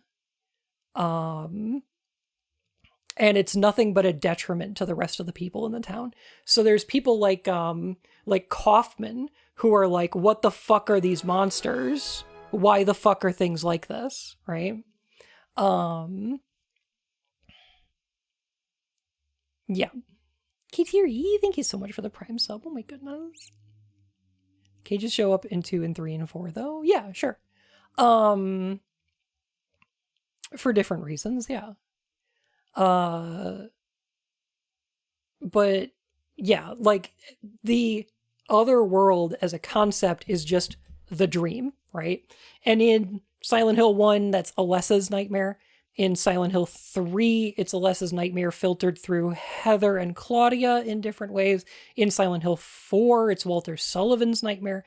In Silent Hill 2, it's a spiritual power underneath the town that was corrupted by Alessa's nightmare that's manifesting inner sort of the guilt of Eddie and Angela and James in different ways, but it's complicated and I'll get into it. But basically, what the other world is a world of someone's nightmarish delusions come to life. It's someone else's dream or nightmare of Silent Hill, and it's not the cult's paradise. There are characters like Kaufman or Vincent who are actively fighting against the monsters and the nightmare because it is a problem for them and their cult. For instance, at the end of Silent Hill 3, Vincent says, "I know of the pleasures of this world," when he's standing in the nightmare version of the church, and what he's talking about is reality. He's talking about having money. Everything that happens in the game is happening in reality or in dreams. But yeah, paradise is not the nightmare. They are very different things. The nightmare is just a side effect of the way that they're going to bring about God's return. Oh. Yeah.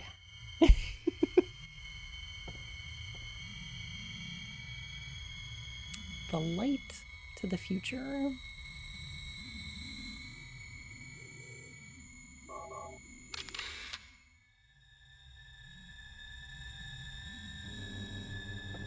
would be the light. The light illuminating the darkness.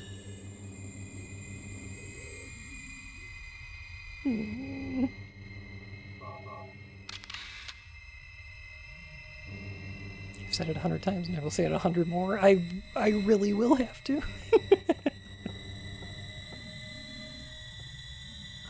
Let me see.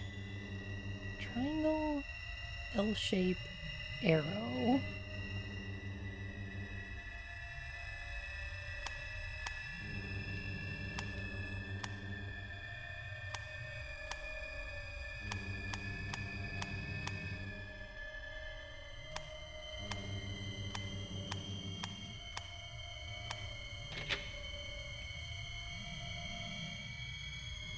They look like monsters to you? Heather looks down and her monster has turned into a rock star.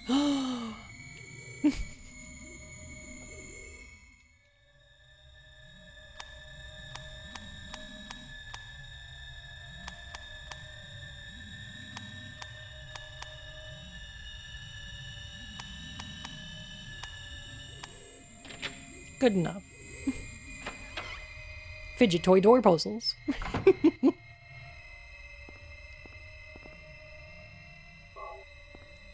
Hey look, it's Kaufman's office.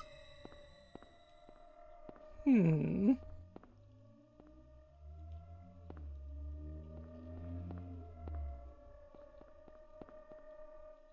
is a thing on the ground and I can't get it.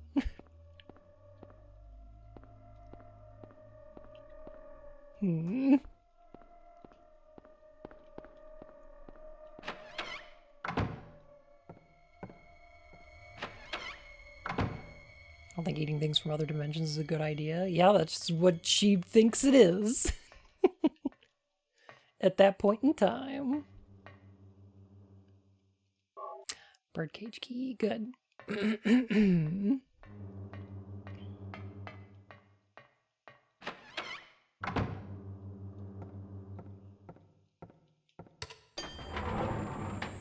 Harry at one point thinks that the other world is like a dream. And there's a part of this game when he goes, no, I'm not dreaming. It's like waking up into a dream.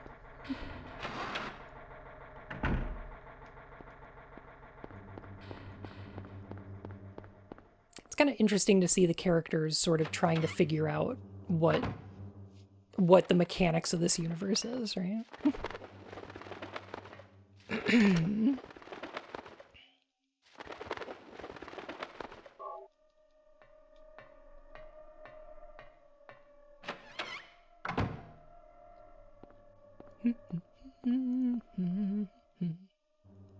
Not sure Bun's interpretation is more correct than the other interpretations, but it's more interesting. We get a conventional telling of this story. It's just an evil town that fucks with people by being limbo.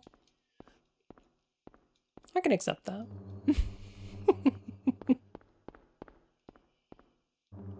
I still think I'm right, but...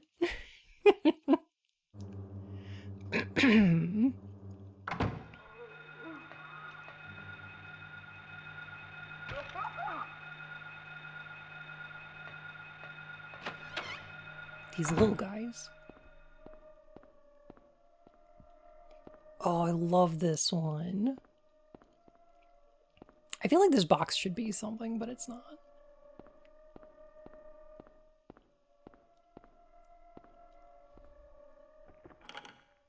The chain is missing a link.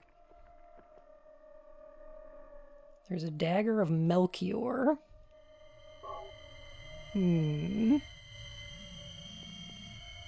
Well, time to turn around and walk away.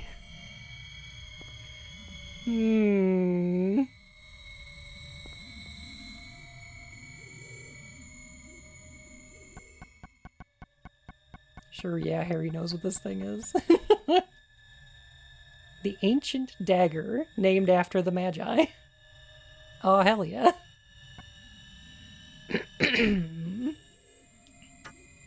Alright, I think we're probably good.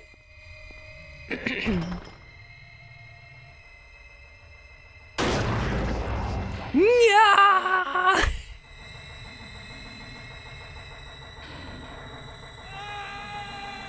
I love that. I haven't saved in a while, but it was fucking worth it. Harry has been tentacled.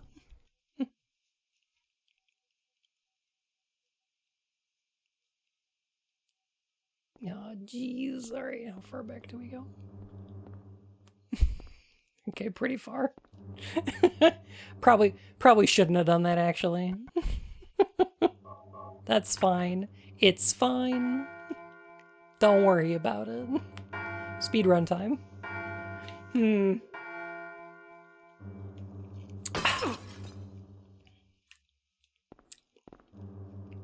I think that should have quick saved you beforehand, to be honest.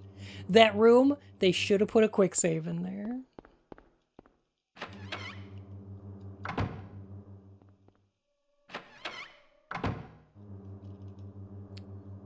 What's the key that I just picked up? Haggith? Okay. Succumb to the prey instinct? Okay, listen. It's not my fault.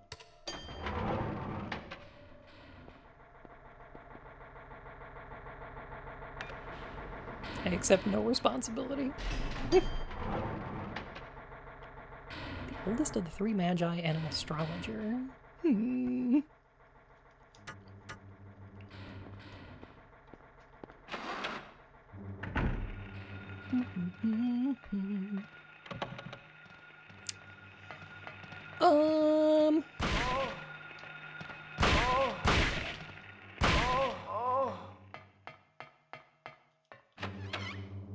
think this room's got a bunch of stuff I need. Yeah, honestly, this isn't that far back.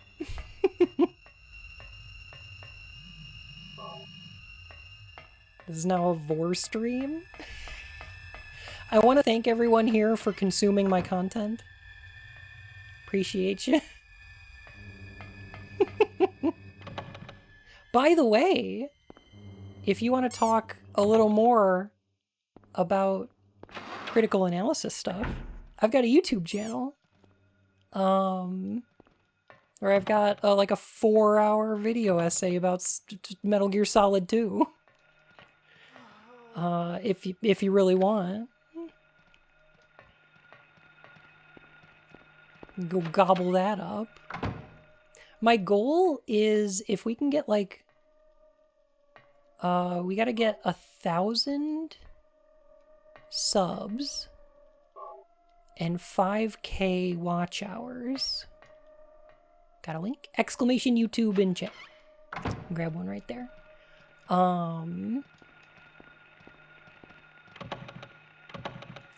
If and we do that, I can run ads for money. Not for me, for my editor.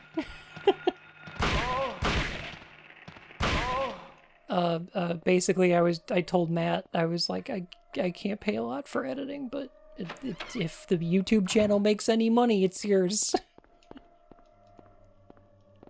So, yeah, do it because Matt's got to eat.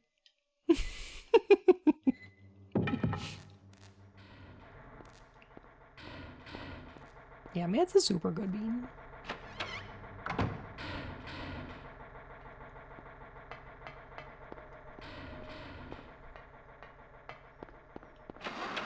I think you're our H-Bomber guy? For real. Cut it out. Oh my god.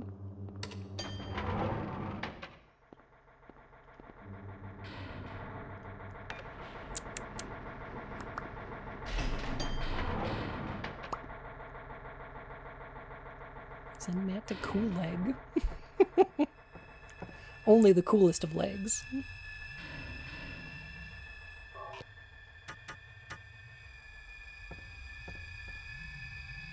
Put out a poster for what? Oh, that would be cool.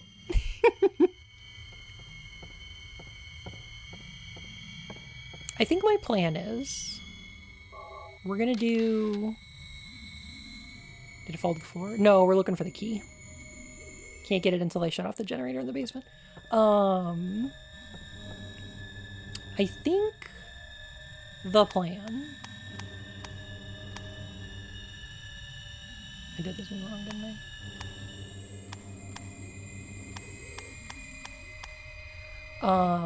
I think my plan is going to be to do Silent Hill 1. Oh, did I get it right? Yeah, okay. Hey Freer, how you doing? My plan is going to be Silent Hill 1. And then, should I do Silent Hill 2 or Metal Gear Solid 3? Probably one of those. Preparing for the remake? Oh god, it's gonna be the worst. I am so prepared for disappointment.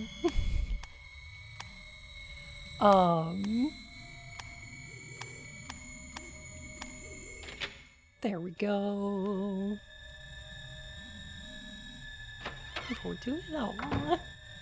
And then I think I want to talk about the Alan Wake games a lot. Those are really good.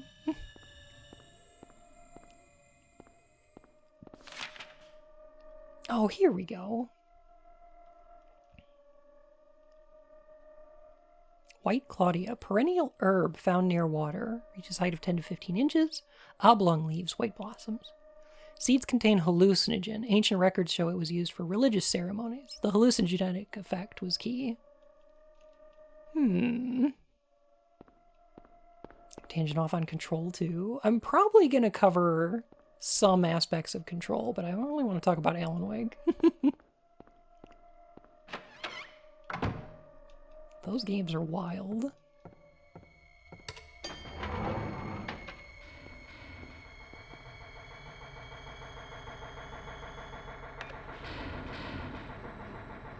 Take control.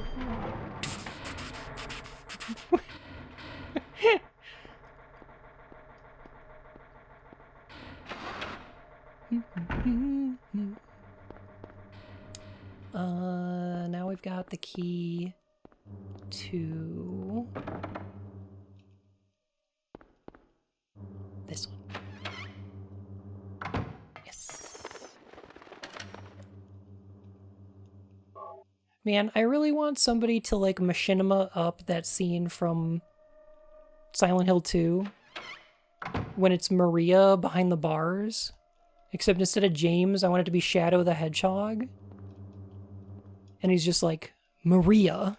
But aren't you Maria?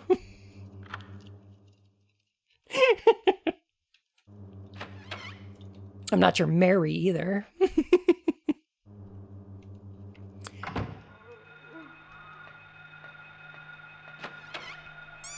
What? I just think it's funny.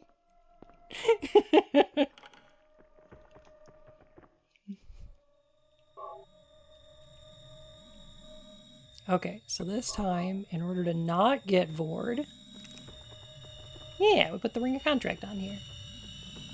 If you like it, then you should have put a ring on it.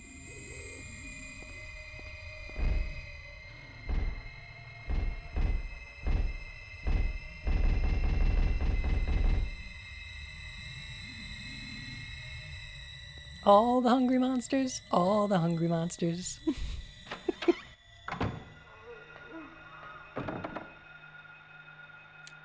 Bethor.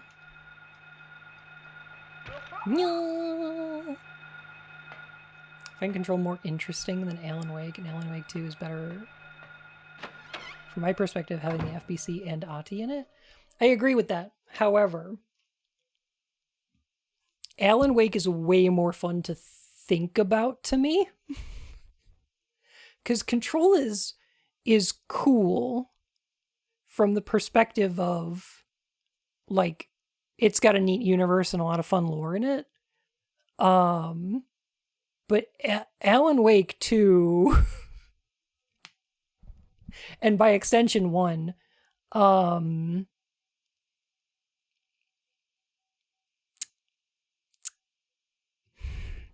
Sam Lake is a Finnish Hideo Kojima. Does that make sense? I think Alan Wake 2 might rival Silent Hill 2 for being one of the most fascinating games to think about. It's probably up there with Metal Gear Solid 2. And I'm noticing so many things going back to it. You know what? Let me point out one thing really quick. Let me do one thing really quick that's kind of related to Silent Hill. This is kind of Silent Hill related. Just gonna pull up just a little thing. Okay. Okay. Let me see. I got a picture of it somewhere because I took it because I was like, I need to talk about this sometimes. Okay. So, there is a section of Alan Wake 2 when you are inside what is known as the Dark Place. This isn't really a spoiler. So the mechanics of the Dark Place is darkness in stories can be scary because it could be anything, right? It is formless, but anything could hide in it. It is a representation of possibility in a scary sense, right? That's what we all kind of understand, that's a reason that darkness is scary in video games and movies and real life, right? There's just kind of this cultural understanding of darkness that way. In Alan Wake, it is the same way. However, the darkness's infinite possibility is scary because it reaches out to people with creativity and forces them to imagine new forms for it. It doesn't have a physicality until it's given that through art. It is this horrifying presence, this like eldritch entity that can only exist because it reaches out to people to make art for it that then becomes real. And you're in an environment that is written by Alan Wake. He's walking around in his own head, basically, right? He's walking around in a world that's created out of his writing. And there's a bunch of like posters and stuff around. And one of them,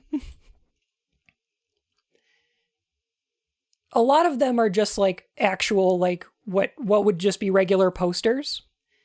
It is a mind palace, yes. They would be regular posters, but they contain his writing. This is one of my favorites. It's not like your stories are any good. Not like they have any artistic merit. When it's time to pay.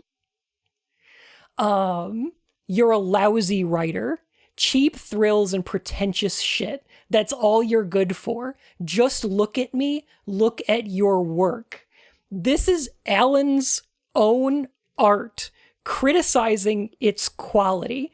It's his brain talking to himself through his art to criticize his inability to make that imagination manifest.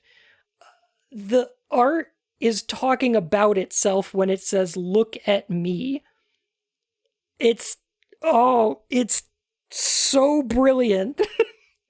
Because not only is this talking about something that's true for anybody that creates things, every person who creates struggles with the ability to take the ideas in their head and put them into a physical form. But more than just that, Sam Lake is writing Alan Wake, whose writing is criticizing itself. Sam Lake wrote this so that Alan Wake could read it as something that Alan Wake wrote.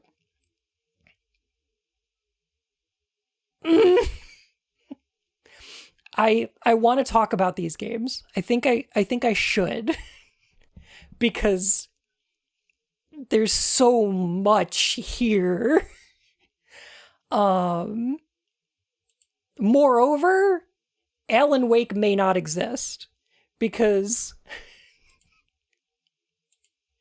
Alan Wake wrote a character named Tom Zane who wrote Alan Wake to destroy the Dark Place. So is Tom Zane the writer of Alan Wake, or did Alan Wake write Thomas Zane? Like, they both wrote about each other. Did either of them write each other into existence? It's a cycle. It is a loop. And then fucking Alan Wake 2 goes full on bullshit with it. It's so good. I love it. It's so fucking good.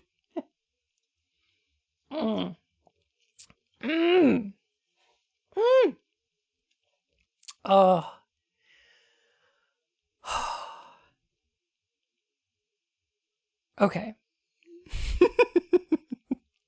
It's also what's brilliant about putting Alex Casey into the story. No, what's brilliant about putting Alex Casey into the story is that Alex Casey is just Max Payne, because he's got the same stupid tie and jacket, but he's also got the same face, because Sam Lake, the writer of Alan Wake, is the face that they put on Max Payne's model. And so when they made Alex Casey, he's played by Sam Lake, who is the face of Max Payne, and Alan Wake, who is written by Sam Lake, is famous for writing those stories about the detective Alex Casey, a la Max Payne. Does he do the face? Yeah, he does the face in Alan Wake 2. My brain hurts. Wait until I tell you that there's a character from Control that shows up in fucking Alan Wake 2 who is Alan Wake's voice actor, but not his face actor. And he's trapped in Alan Wake's nightmare listening to Alan Wake narrate it and then goes, his voice sounds just like mine. Thomas Zane in Alan Wake 2 is played by the voice actor of Alan Wake, but with the voice of a different character. Oh my god.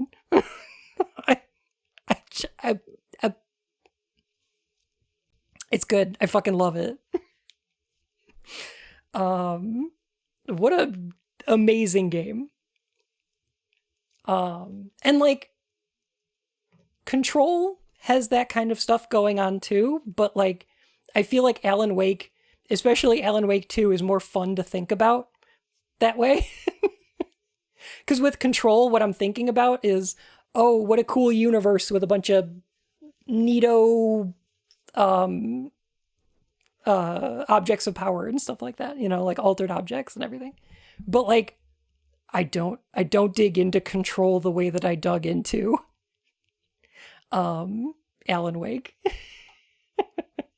If that makes sense. Which is, I'm going to say something controversial, please don't cancel me. Which is why I think that while Metal Gear Solid 3 is really good, maybe one of the best Metal Gear Solid games, out of 1, 2, 3, and 4, it's my least favorite. I have so many more things to say about Metal Gear Solid 1, 2, and 4 than I do about 3. Because 3's fine, it's good, but like, I don't know. What is it saying? It's not as much as like some of the other ones. I don't know.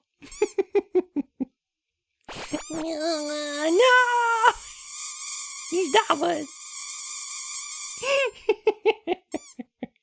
Heck. I liked 3 more than 4. 3 is probably a better game than 4. 4 is just more interesting. Like, it's messy, and it's not great. But, like, I love thinking about it and talking about it. Because it's messy. Because it's, you know... Because it's got its problems and stuff. I don't know. Like... Ugh.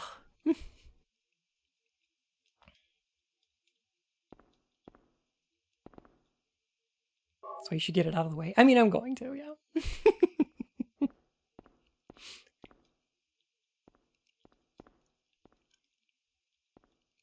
Thoughts on Night Springs? Oh, I love Night Springs. I'm excited for the DLC. It's gonna be cool.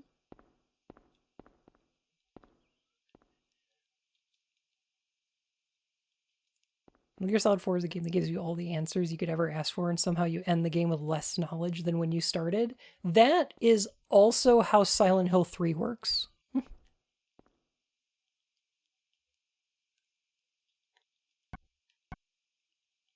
You aren't even talking about the best game in the series, Metal Gear Rising. I thought Rising was fine. It's fine. It's okay. It's fine. 39 flavors? I don't think I could even name 39 flavors of jelly bean. Just fine? Yes, just fine. It's just fine. It's a perfectly acceptable video game.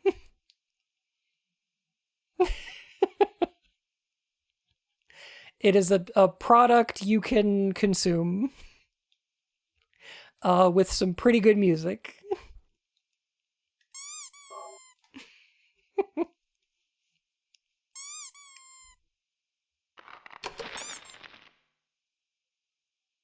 Harry, you fuck up.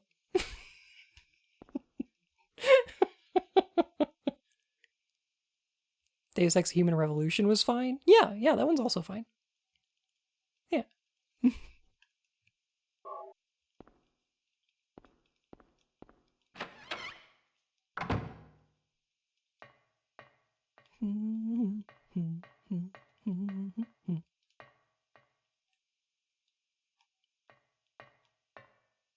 VCR, it's old but usable. So the previous time we tried to use this VHS tape, it was mostly just static.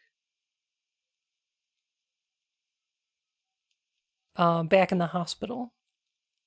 Let's see what it looks like now that we're in a version of a hospital made from Alessa's memory. What is it? Still has an unusually high fever. Eyes don't open. Getting a pulse, but just barely breathing. Her skin is all charred. Even when I change the bandages, the blood and pus just start oozing through. Why? What is keeping that child alive? I can't stand it any longer. I won't tell a soul. Promise. So please.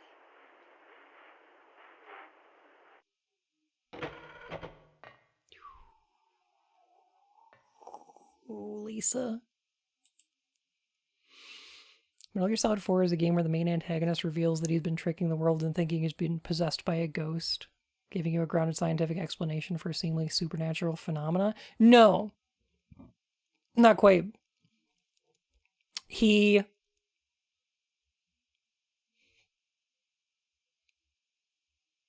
Let me think this.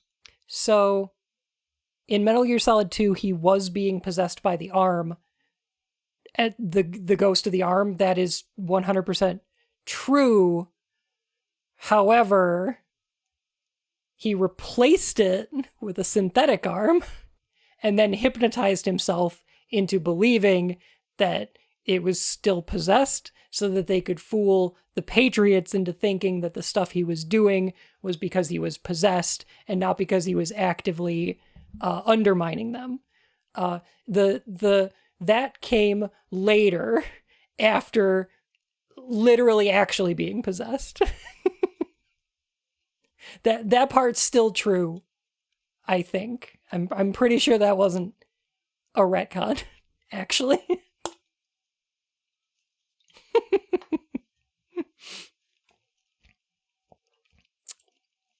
Metal Gear Solid is wild.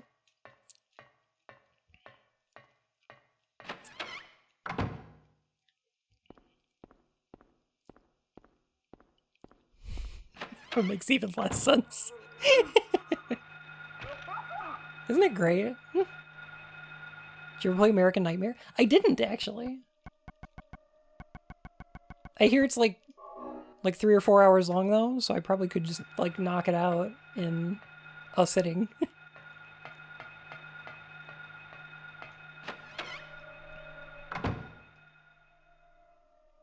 When you make stuff up? Okay, listen. Nothing unusual. There are a specimen of butterflies and moths hanging on the wall.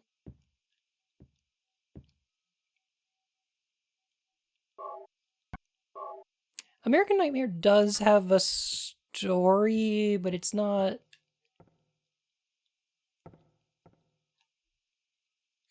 much of one. 6, maybe 7. Must be a kid about that age. Short black hair. There are old fairy tales, picture books of animals, and plants on the shelf. I did play the Alan Wake DLC for Control. It was okay. It's pretty good. Child's drawings are scattered on the floor. None of this stuff is in the Bible. You can see that pink doggo and one of those air screamers, like the little flying guys. And there's a green guy, maybe like the guys in the sewers.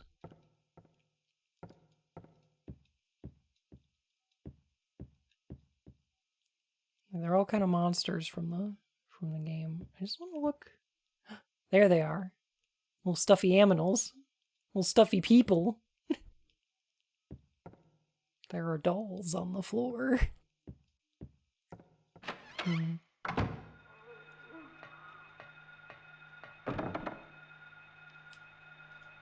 Alessa's room is kind of interesting.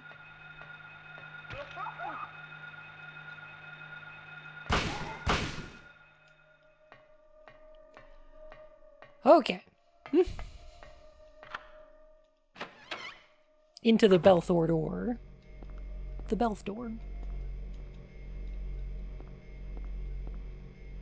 Generator's working. Do you want to press the switch? Yes. Last time we were in a nightmare version of this area, I think the generator was hit with an... I don't want to say an axe, because that's not what it was. It was like this thing. Hammer? It's an emergency hammer. That thing. It wasn't working. Alright, so now we want to go to floor 3? At the end of the hall? Does that sound right? A lucerne? Kinda, yeah. Elevator doesn't appear to be working. Oh, of course, because the power's out. Marvellious! You have a great night, okay? Thanks so much for hanging out.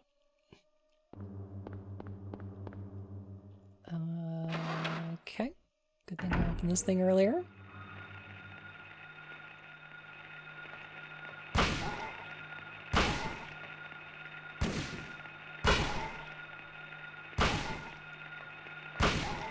All these little ghosties.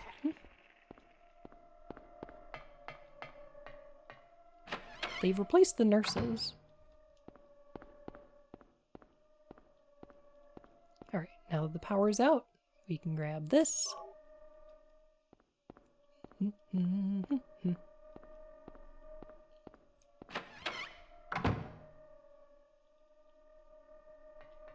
Shooting ghosts, that'll teach him. You know, I've said this before, but I'm pretty sure you could punch a ghost. What I mean is, I think I could punch a ghost.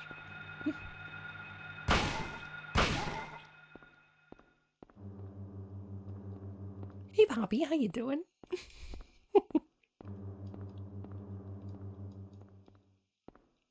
Like, I'll bet you I could. Because, like, how do ghosts interact with physical objects, huh? They're using, like, their spirit or whatever. But, like, could a ghost touch another ghost? Everything is going according to plan, sheltered in the womb. All according to Keikaku. But it's not done yet. Half the soul is lost. That is why the seed lies dormant. I love this voice. And what soul remains captured in that husk is buried deep down in the subconscious. Are you trying to say it won't work? That wasn't our agreement. No, these are just stalling tactics. If we lend a hand, we will be able to get power. Never fear, the promise shall not be broken. But the power we could draw now will be very weak. Almost nothing. Unless we get the other half of the soul. We'll use a magical spell. Feeling this child's pain, it's sure to come. But that will take time.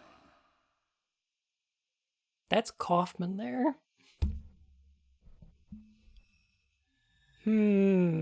So Kaufman and Dahlia.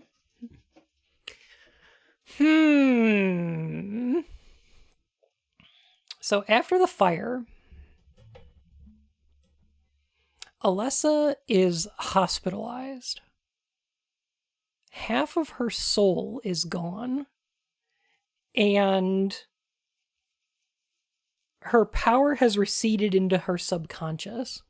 So her psychic powers are gone. She's trapped in her own subconscious. And for the next 7 years, she is tortured to bring the other half of her soul back.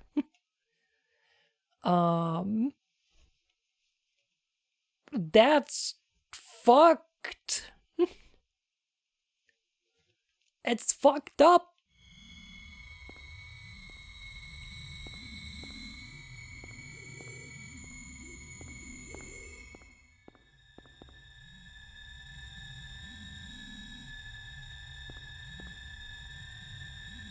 The Disc of Ouroboros.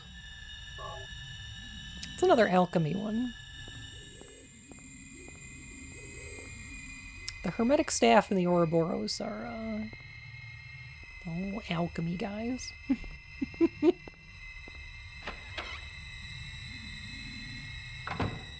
Alright, are we good on religious symbols here? I think we've got most of them. We've got 4. 1, 2, 3, 4. Yeah, I think there's 5. Which one am I missing?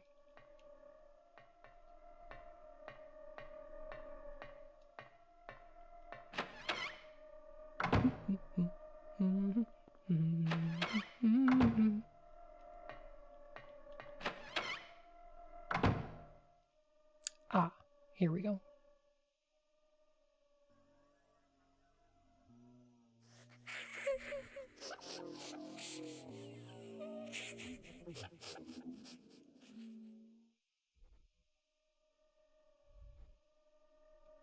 The goatsy symbol? No. These are like like Greek symbols and stuff like that. The word you're looking for is agape.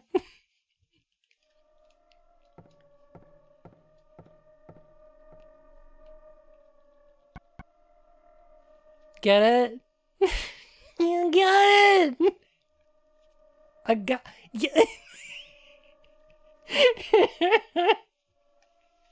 Yeah, agape. It's one of the Greek loves. No. Look, listen. No! Don't you hurt me.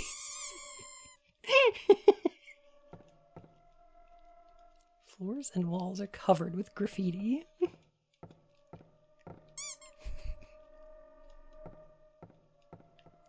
Clog you with tarts. Oh, you will regret this.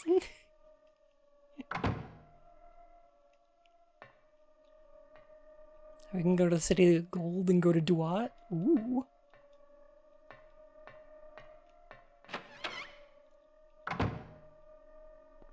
I just want an Ankh so I can enter my goth girl phase.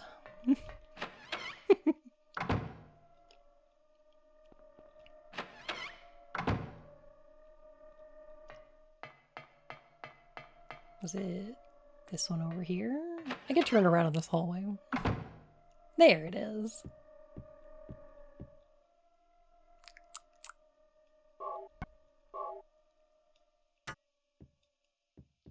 Alrighty. So. What do we want to explain before we walk through this door? Are we all cool on the plot so far? 7 years ago, a 7-year-old girl named Alessa, we'll see. You'll see. Yeah, we'll figure it out. Thou possess them to guard thy spirit, evoke 5 rites, unveil thy fate.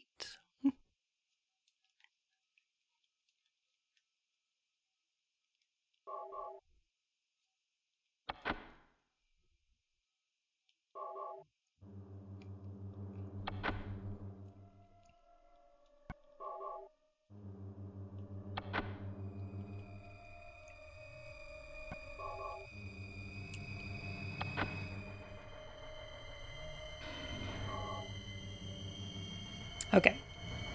So I believe this next scene is gonna fill in the rest of the gaps for us.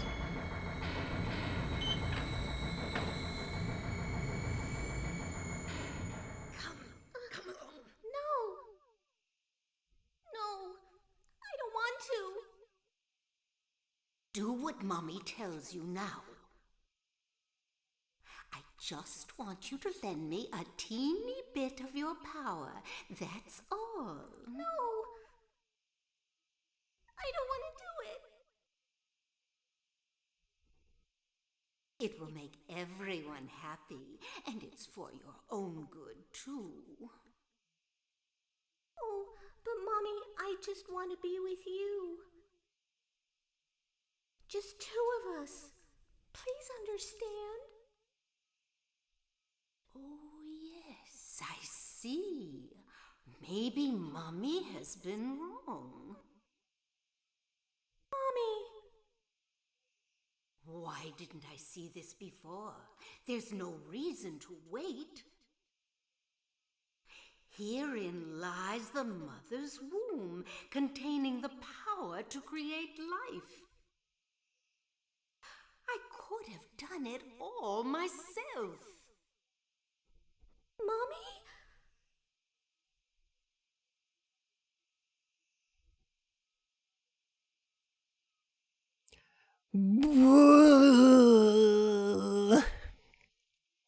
Blum. Dahlia is gaslight, gatekeep, girl bossing with the worst of them. That's fucked up. Dahlia ruined everything for everyone. I think the person she ruined it for the most was the cult. But I'm excited to explain why that is. It's trauma.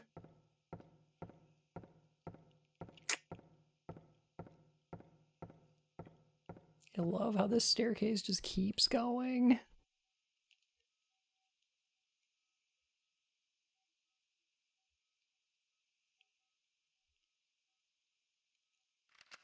I was shocked to realize the talisman of Metatron was being used. See, Metrotron? In spite Told of ya. the lost soul returning at last. Just a little longer and all would have been for naught. It's all because of that man.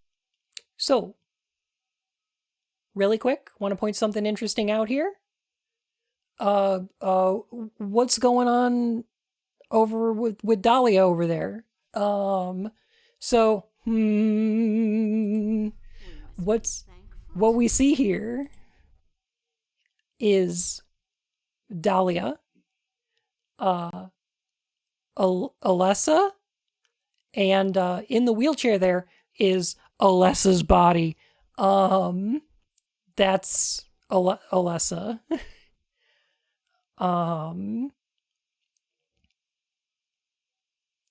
The little girl we're seeing, the little 7-year-old there, is her astral projection. It's what she remembers herself looking like. It's her self-image that's being projected out of her with her psychic powers. She doesn't know what she currently looks like. Her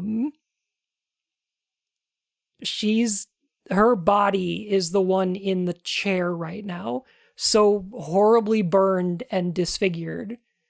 That is what she's looking like. Yeah.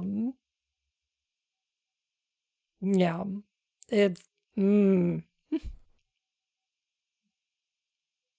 that her missing half or no? No, she's already combined. She's whole again. She's been a complete soul since really early in this game. Before the school, I think. Definitely before the school. Yeah. Yeah.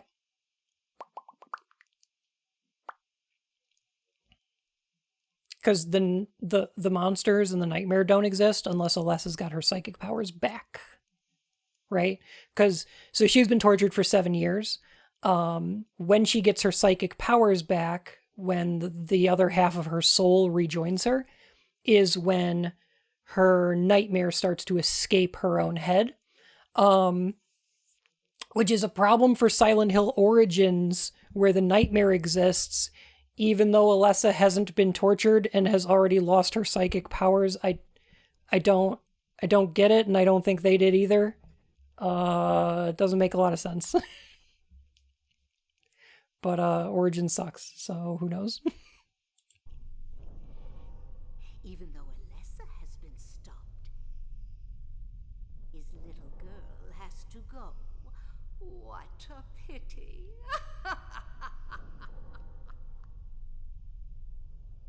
Freeze!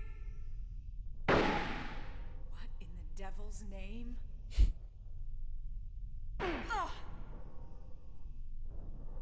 Bodied. Dahlia. Well, well, well. To think you'd make it this far. Where's Cheryl? What have you done to her? What are you talking about? You've seen her many times, restored to her former self. I'm in no mood for jokes. Don't you see? It's a good read. She's right there. That's absurd. You are the only one who thinks so. Why? Why are you doing this? It's been a long 7 years. For the 7 years since that terrible day Alessa has been kept alive, suffering a fate worse than death. Alessa has been trapped in an endless nightmare from which she never awakens. He has been nurtured by that nightmare, waiting for the day to be born. That day has finally come. I feel like he has been nurtured by that nightmare waiting to be born is a slight mistranslation caused by the fact that Japanese doesn't have gendered pronouns like that, so you just kind of got to pick one.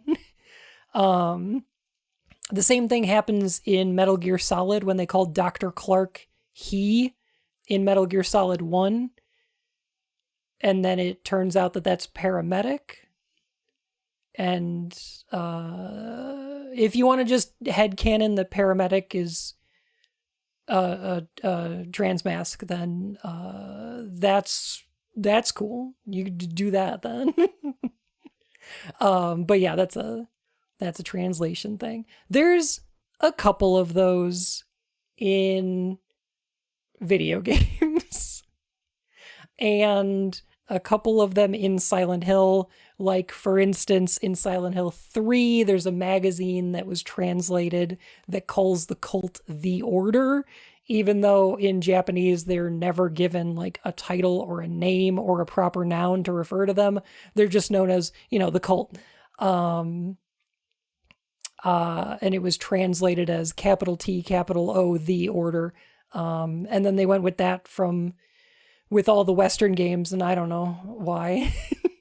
But okay. That's where that came from. The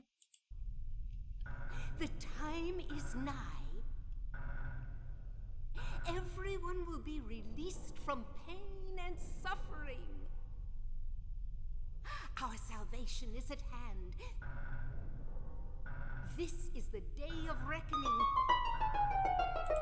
Oh my goodness. Cosmic, hi! How are you doing? Welcome on in, Raiders. It's good to see ya. Heck, we're playing some Silent Hill today. I'm having some... I am having some dang old lore discussions about, like, my favorite game.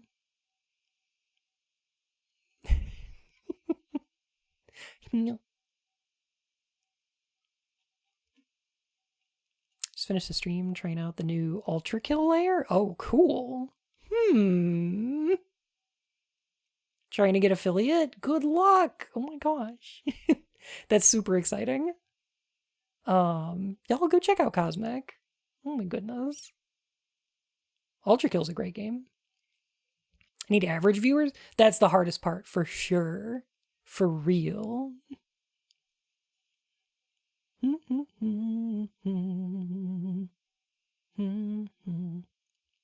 Yeah, there are gendered pronouns in Japanese, but usually they're gendered versions of I. And second or third person pronouns are usually distance based rather than gendered. But there are gendered terms for yourself, which you can use in language if you want to. It's interesting. I don't know. When all our sorrows will be washed away. When we return to the true paradise. My daughter will be the mother of God. The true paradise, not this paradise.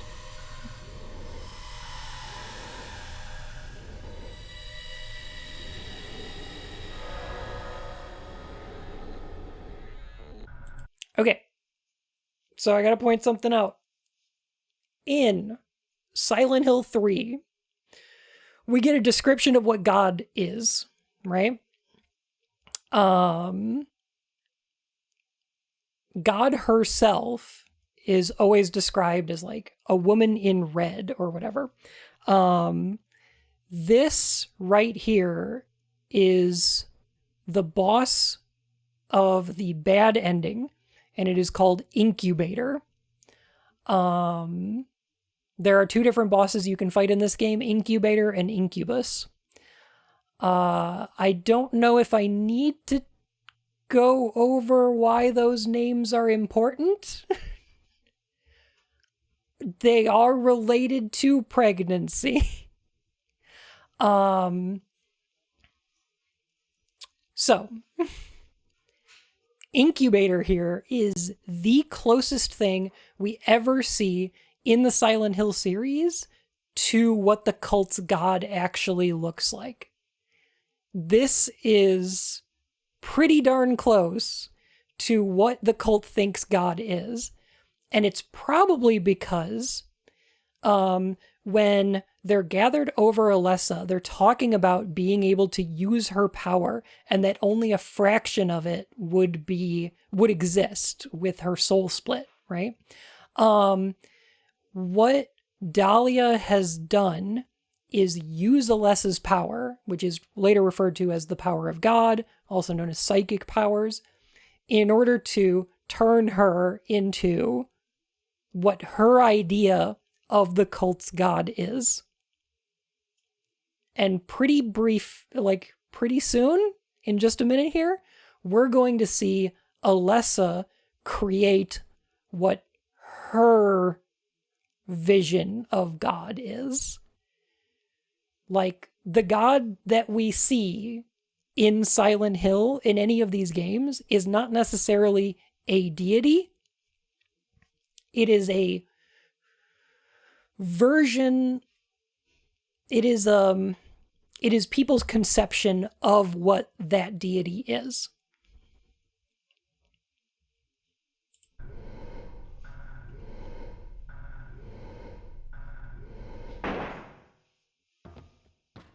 Fucking bodied.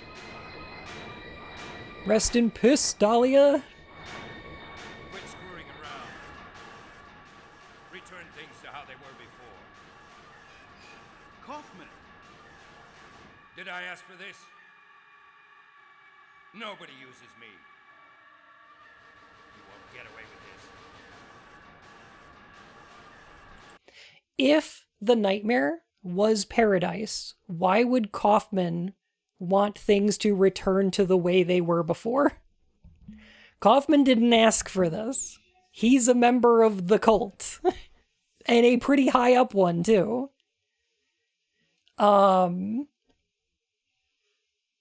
Yeah. Yeah. Things have gone wrong. Your role is over. We don't need you anymore. What do you think you could accomplish by coming here? My, aren't we getting cocky? I love this fucker. Bet you can't see this.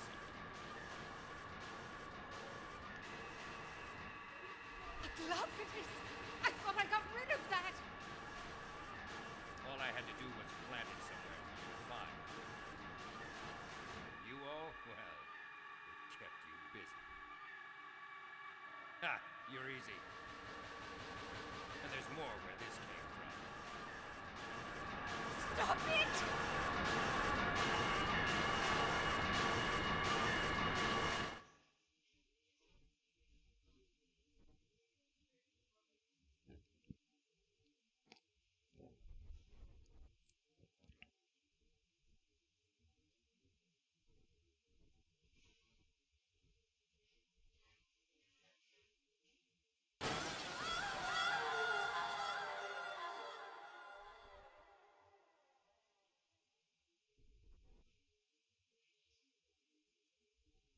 Huh? What the?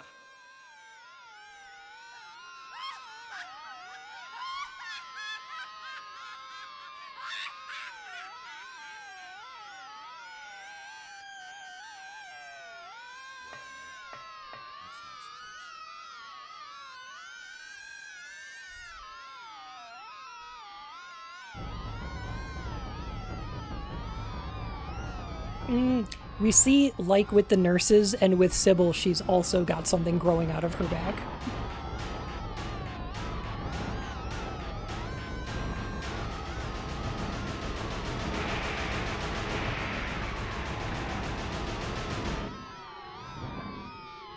Well, get fucked, Dahlia. Oh, hey, that's a Baphomet? That's the the incubus. People call this thing Samael sometimes, and that's not true. Oh, geez, that does a lot of damage, doesn't it? Yeah, it does.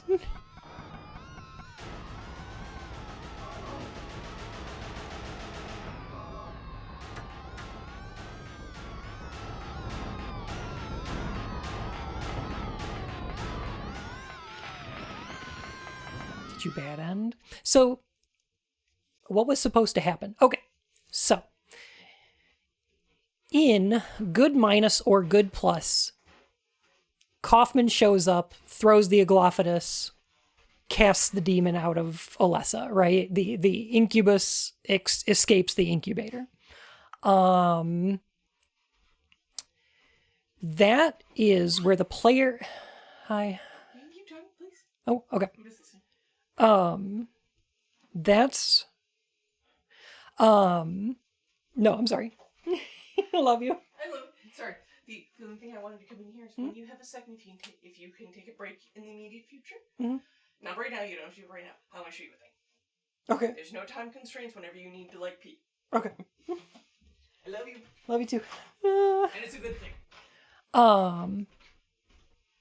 Gosh. Okay. So,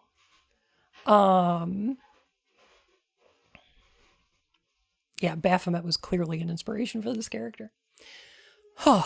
So, in either the good minus or good plus endings, we see Kaufman show up and throw the Aglophidus at the incubator to cast out the incubus. This is where the player is supposed to learn that Aglophidus can do that. It casts the evil out of something, right? What is the red goo anyway? That's a great question. So Aglophidus is a rumored substance that I believe it's a plant that had some sort of like mysterious healing qualities. I don't think it's ever actually been discovered what the fuck it is. It's cult shit, but it exists in real life. Like there are like interesting records of it. So that's where you're supposed to learn that you can do that, and that it was in Kaufman's office in the hospital, and that's how you're supposed to learn that you can do that, right? You're supposed to be able to look at the good minus ending and figure out how to get the good plus ending. Because you can also pick up some Aglophidus, and that's cool. And I think what Kaufman was expecting is for it to work like with Sybil, where it's just going to, like, the Aglophidus is supposed to remove that evil force or demon from something, right? No, I don't think he was expecting it to be that big and powerful, right?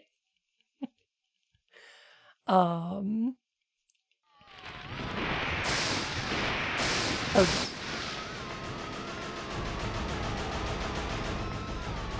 Let's do it again. Kablams. Okay.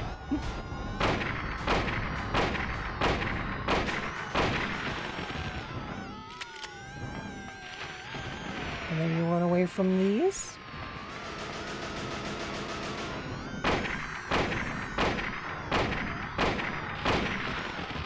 So what's kind of cool about this fight is that if you run out of ammo, the fight turns into a timer. And if you wait for it to run out, the boss dies.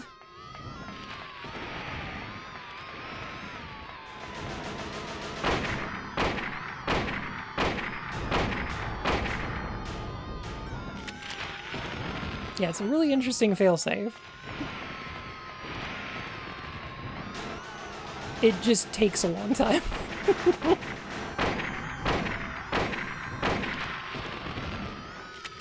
Do you like the horrible whining noise? It's dental drill music.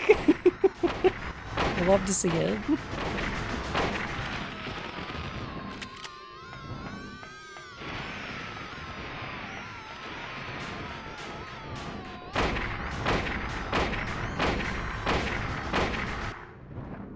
There we go.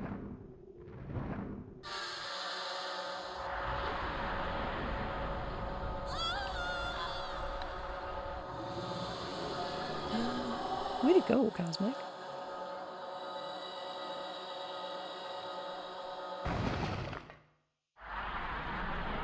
Daddy.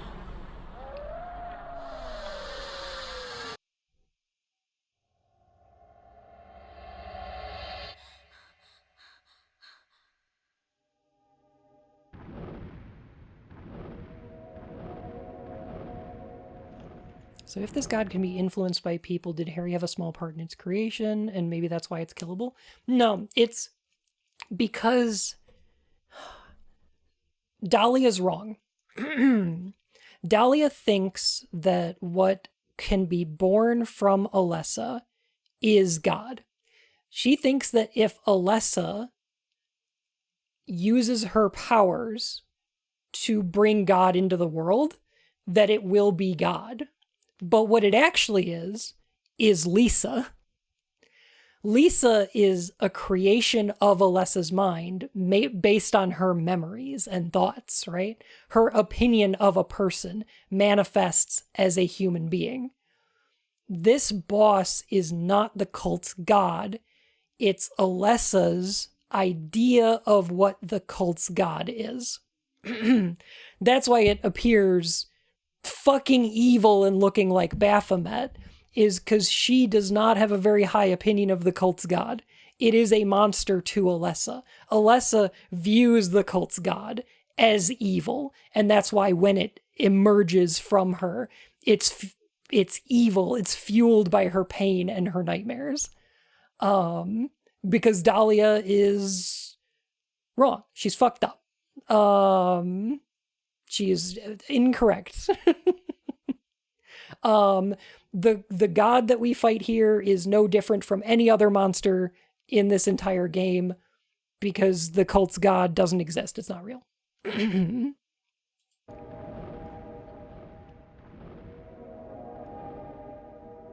Oh, that's awesome, Stella. Oh my goodness.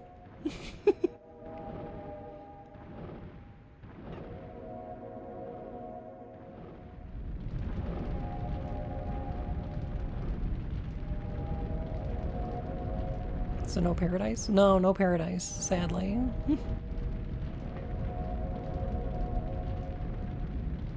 Good job, Harry. Have a baby.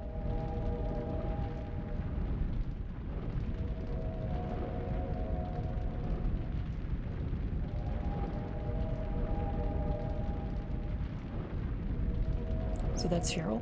So that's Heather.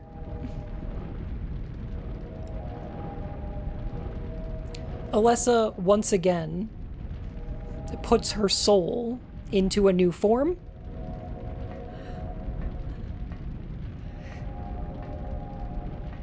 As that child. Oh, Kaufman's okay. Oh, that's a shame. I was hoping that guy would get his comeuppance. Lisa.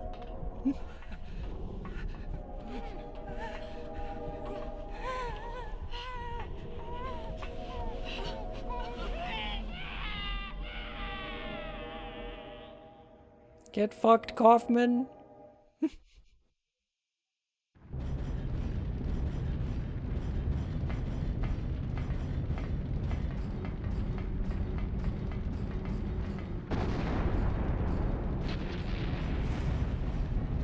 What happened to the last form? So,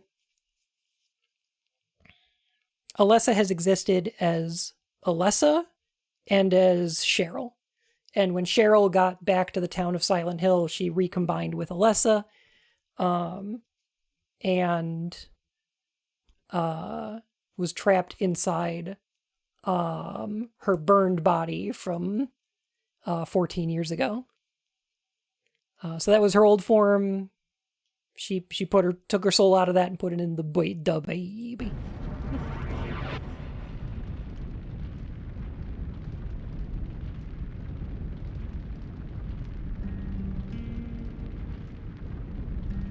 And now she's using her powers to help them escape.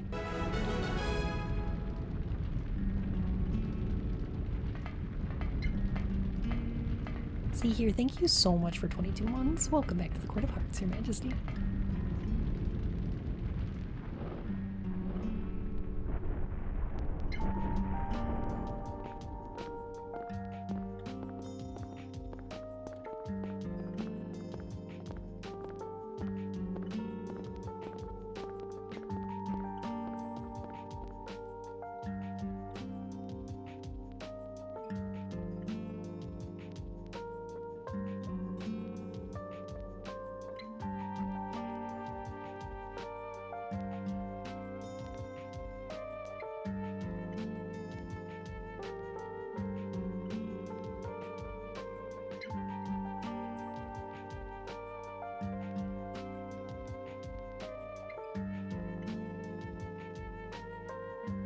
The game's twist is actually the horribly abused person was the good guy.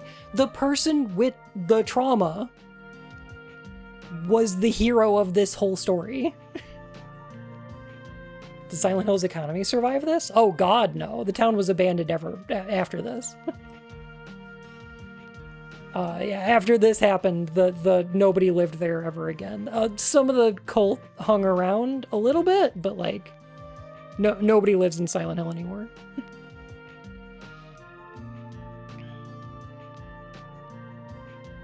Which does make things awkward. It doesn't. You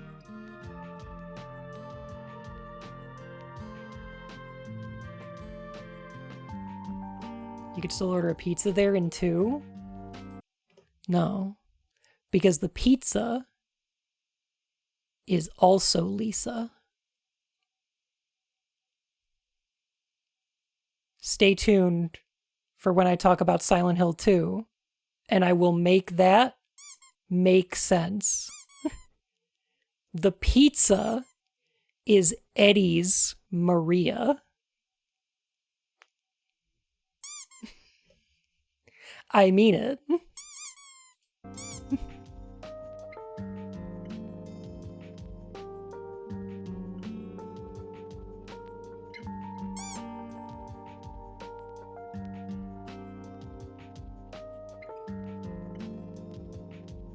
Do you mean anything by it? Yes.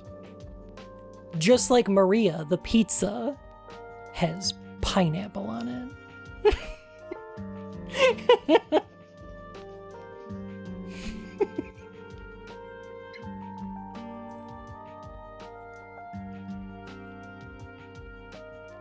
Michael G, you did a good job. Lisa, you did great. Dahlia, you did awesome. Alessa could have used a little work, honestly. If there was any voice in this game that I think could have been a little better, probably Alessa's. It's the biggest criticism I'm going to give this game.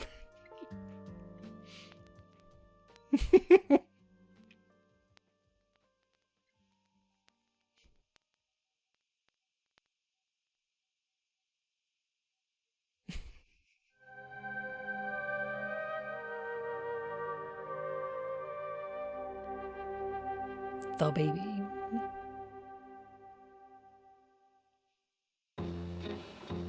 And now the blooper reel.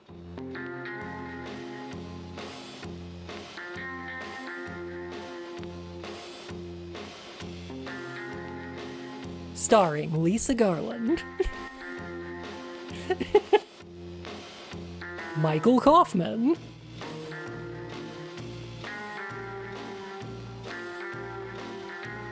Listen to this music. Could you tell these developers liked Twin Peaks? Did you ever watch Twin Peaks?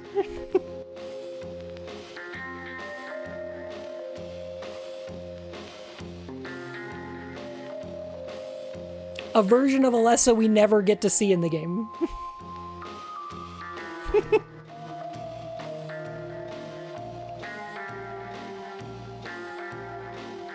Twin Peaks.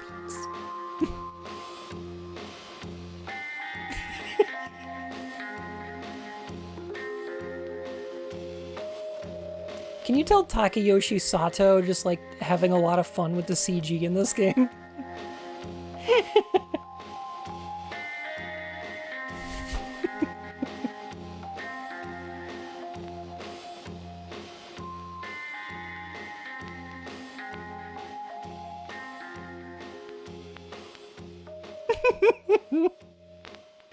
These facial expressions are so good.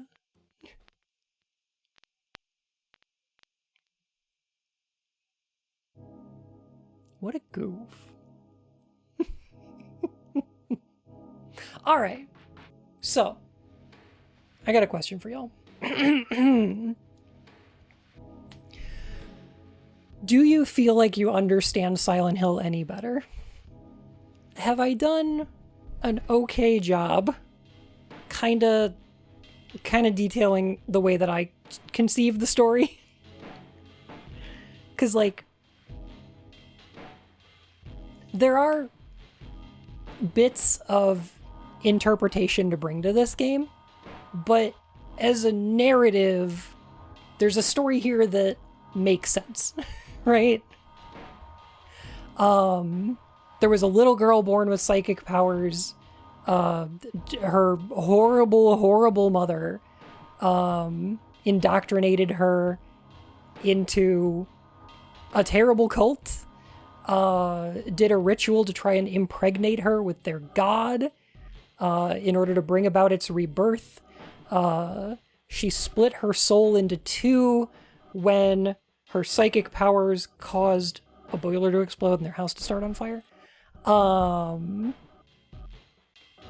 Split her soul into two, half of which became Cheryl, left the town for 7 years, and was only brought back when Dahlia has been torturing Alessa for 7 whole years in a nightmare she can't wake up from. And when she finally does, the nightmare starts to escape from her own head as she tries to stop the god's rebirth. I'm afraid my mind wandered if here and there. Yeah, that's fair. Yeah, like a wishbone. Like, what's the story, wishbone?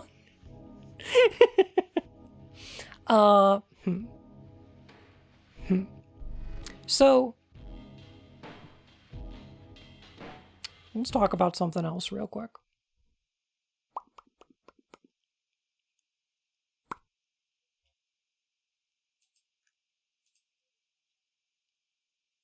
So,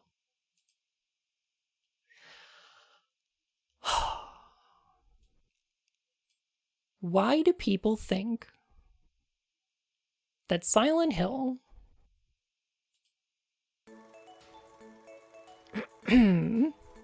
Stephen King was a huge inspiration. And a lot of other authors actually. There's some Lovecraftian elements in here. There is quite a bit of Dean Koontz's Phantom. There's a lot of Stephen King's Carrie. And a little bit of Rosemary's Baby, but the impetus to turn Alessa into a villain really bothers me. Because she's absolutely the hero of this story. She's the one projecting herself around town, trying to spread the seal of Metrotron, which is going to stop the cult's god from being born. Right? Now, where, I ask you, did the idea come from that Silent Hill is actually about a spooky town with alternate universes where Alessa is out for revenge or something, right? It's a fundamental misunderstanding of the character in the story. Right, but where did it come from? Let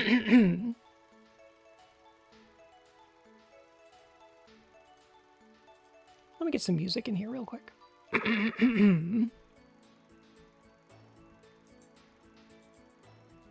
me get a little bit of music for me.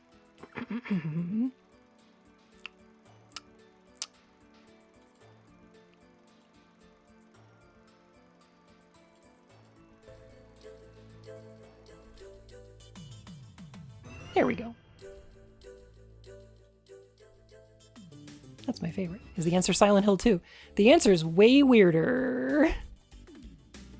I would like to present to you the Silent Hill 3 official Brady Games strategy guide. Don't worry. Don't worry. I'll explain. I'll explain. So, Silent Hill, Team Silent has never come up with a plot bible for the series. The people who made Silent Hill have never explained what the story is to future developers, which is a bit of a problem. Because where do people who weren't on Team Silent learn what Silent Hill is about? And that would be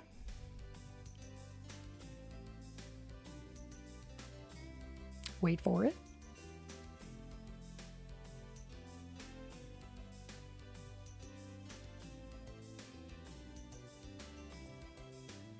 The plot synopsis and character relation chart in the Silent Hill 3 official Brady Game strategy guide.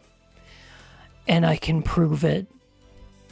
There is a section of an interview with Christoph Gans, the director of the movie, who said, anyone who has read the Silent Hill 3 official Brady Game strategy guide knows that we are dealing with doppelgangers when talking about Silent Hill 1. Oh boy. So, what does the Silent Hill 3 official strategy guide say about Silent Hill's story? Because it is my belief that this is where people learned how to interpret Silent Hill 1's story from here on out. I will find that Christoph Gans interview and I will put it in the YouTube video. Don't you worry. So here we go. Prior to the opening scenes of the original Silent Hill, members of the Order, as the deviant religion in Silent Hill is known, it's not, but okay, began investigating the possibility of creating a child who might give birth to their god. Incorrect. Oh, send it, Victor. The intention was to bring God to the world so that mankind might be destroyed and reborn anew? Where did they get this? The god worshipped by this cult is not the Christian God. Capital C, capital G, thank you. Here we go. Christoph Gans! You actually tackled the mythology of the games rather than creating a simpler story. When we decided to do Silent Hill, we wanted to do the second game. Ah! Of course you did. Of course you fucking did, because every game after, every piece of Silent Hill media after 4 is just trying to be 2 again.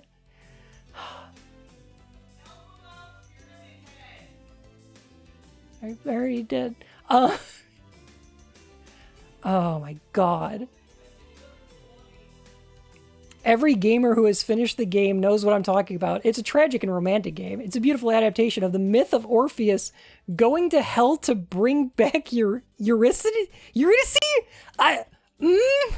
it? It is not a real Silent Hill, though. The town serves as background of the story, but it's not really about the mythology.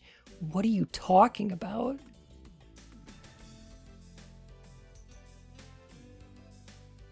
Harry was actually... We realized 2 weeks after the writing process that Harry was actually motivated by feminine, almost maternal feelings. To be true to the character, it was very odd and difficult to write for him. He worked fine in the game, but for a real actor, it was too strange. It's not that he's effeminate, but he's acting like a woman. So if we wanted to keep that character, we'd have to change other aspects. So, we made a female character instead. Where is it? Where does he talk about the fucking Silent Hill 3 strategy guide?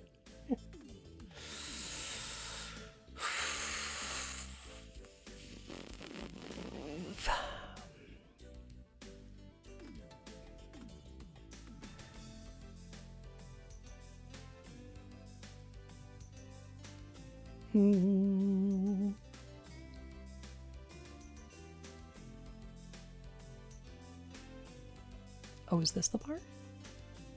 Yeah, fuck this fucking guy. I fucking hate this guy so much. He's directing Silent Hill 2.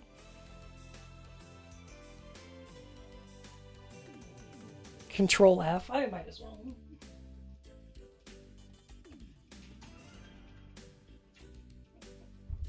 There we go. For every fan that has read the synopsis of the first game's story in the strategy guide of Silent Hill 3, they all know that we are dealing with doppelgangers.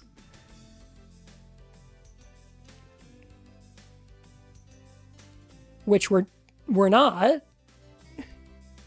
We're not. We're not. We're dealing with astral projection. But according to the plot synopsis in the Silent Hill 3 official strategy guide, through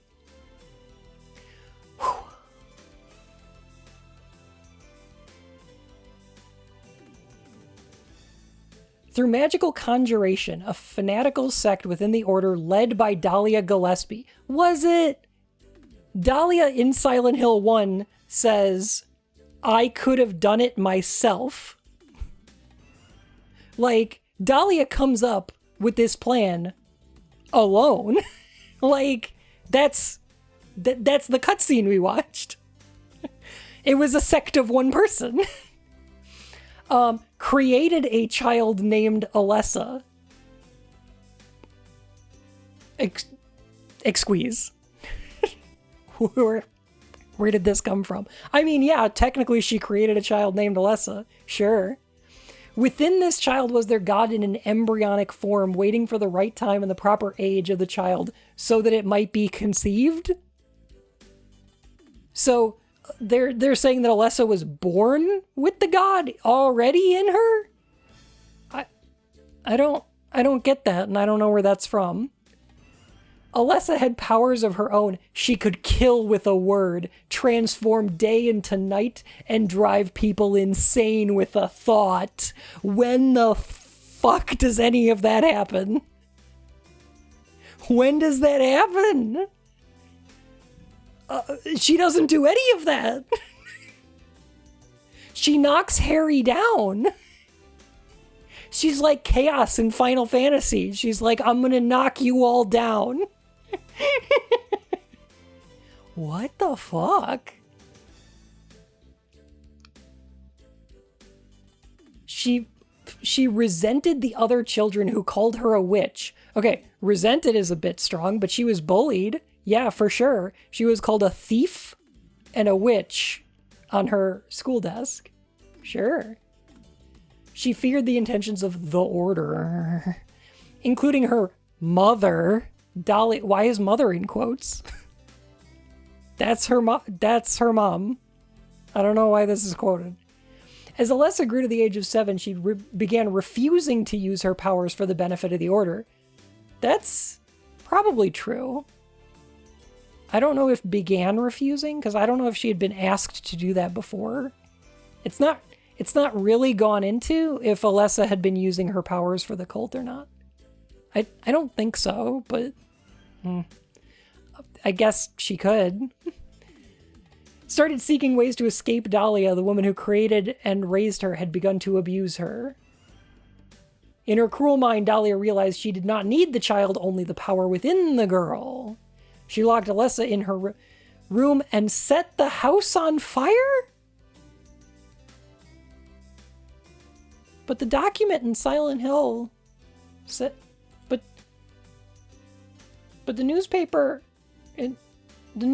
from 7 years ago said that it was a boiler explosion,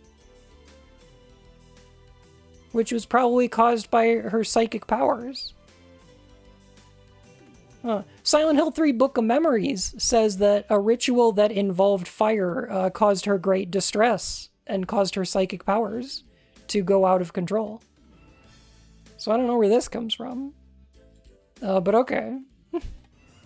Alessa survived the fire, though badly burned and comatose. They determined that half of Alessa's soul had somehow escaped. Sure, true. Dahlia and the Order decided to lock up Alessa within an old storage room in the basement of El Camilla Hospital. I guess. Okay. If you want. He assigned Lisa to take care of her, ordered her to tell no one of her presence in the hospital. Lisa was addicted to a drug created by the Order and distributed by Kaufman. That is possibly true. But then in Silent Hill Origins, they make it like her defining character trait, and it's fucking awful. She went along with the scheme. At some point, Lisa and Kaufman had a blowout. The nurse threatened to tell someone about Alessa. She disappeared without a trace. Okay.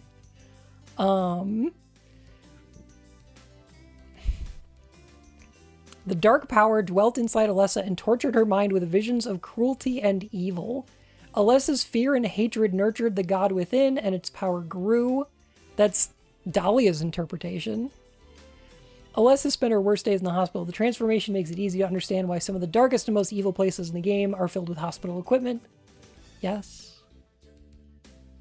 Alessa contained only half a soul because in the fire she created an infant version of herself and relocated it to the side of the road outside Silent Hill. That's true. 4 years later, Harry's wife, due to complications from her illness? I guess the Silent Hill 1 strategy guide said it's some disease. In the visual novel, it's a car crash. I don't know who to believe.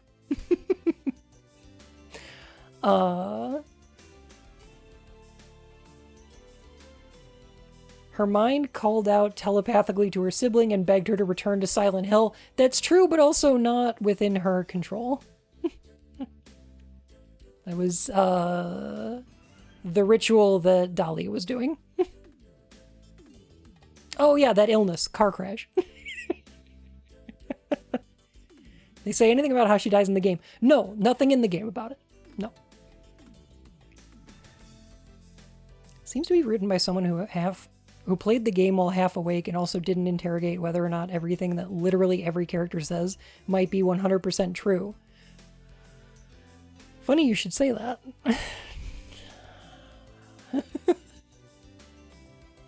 Okay, so the actual plot synopsis is mostly like... the actual plot synopsis is mostly kind of just a factual retelling of Silent Hill 1.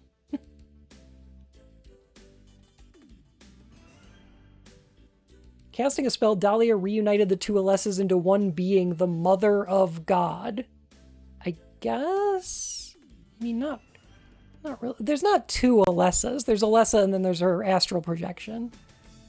The old hag then began the process to force the mother to conceive the deity worshipped by the Order. Kaufman felt betrayed because she would not share these powers with him? Question mark? So, here's the thing.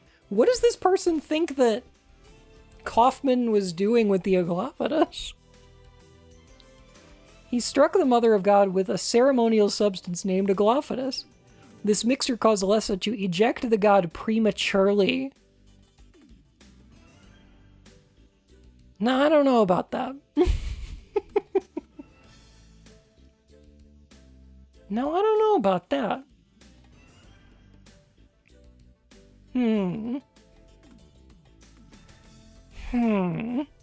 How premature could it possibly be if Dahlia was going to force the mother to conceive the deity worshipped by the order? 10 minutes? Isn't the final boss form different in the bad ending? In the bad ending, you fight the incubator. You fight Alessa. And it's her that strikes Dahlia down with a bolt of lightning. It's the guide Sam Barlow wrote. No, Sam Barlow wrote some of the comics, I believe, and Origins and Shattered Memories. You're thinking...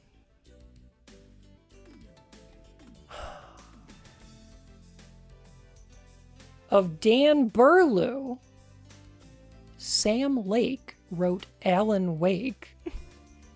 Dan Burlew wrote for Silent Hill, and so did Sam Barlow. Whew. So.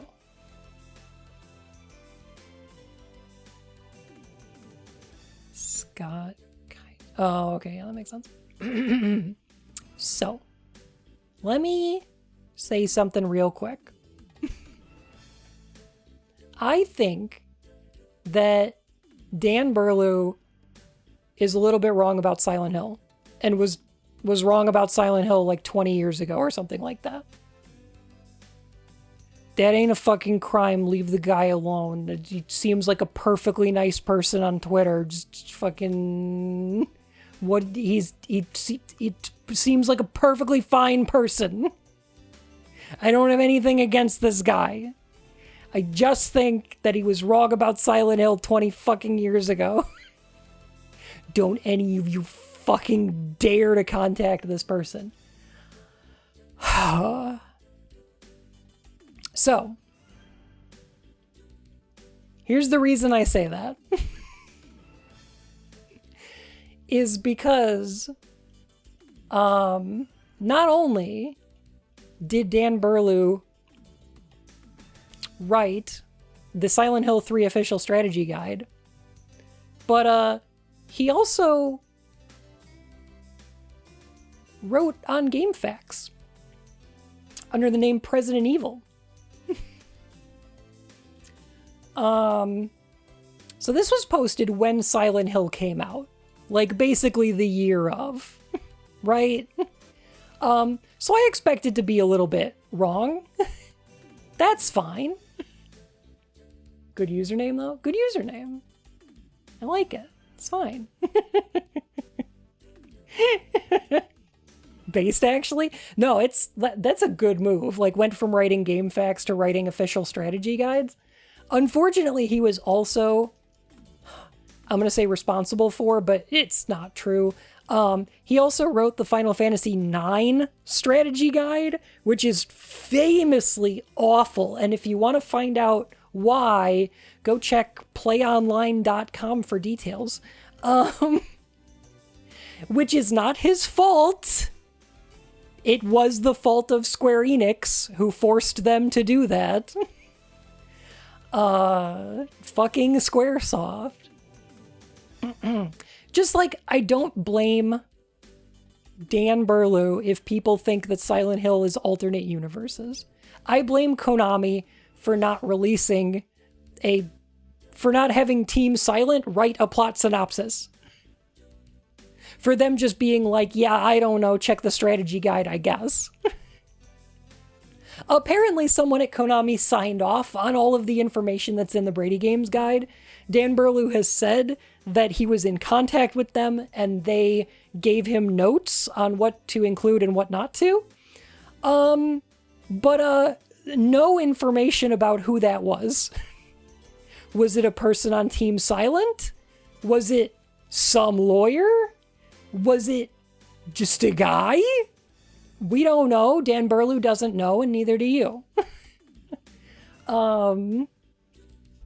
So I just want to really quick take a look at Resident Evil's plot synopsis for Silent Hill 1, because this is one of the most unhinged things ever. And I think this is where it comes from. I think this is where the alternate universes comes from. This is why people think that it's a thing.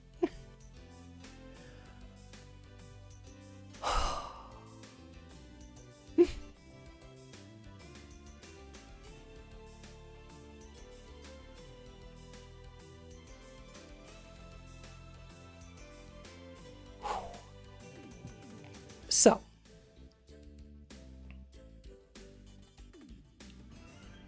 wait, I'm confused. So what is it then? Kiryu Kazuma, thank you so much for the follow, my fur and whiskers. Give my regards to the Dojima family. I absolutely blame Konami 110% for everything that's wrong with Silent Hill. So, Usagi, are you really gonna make me say it again?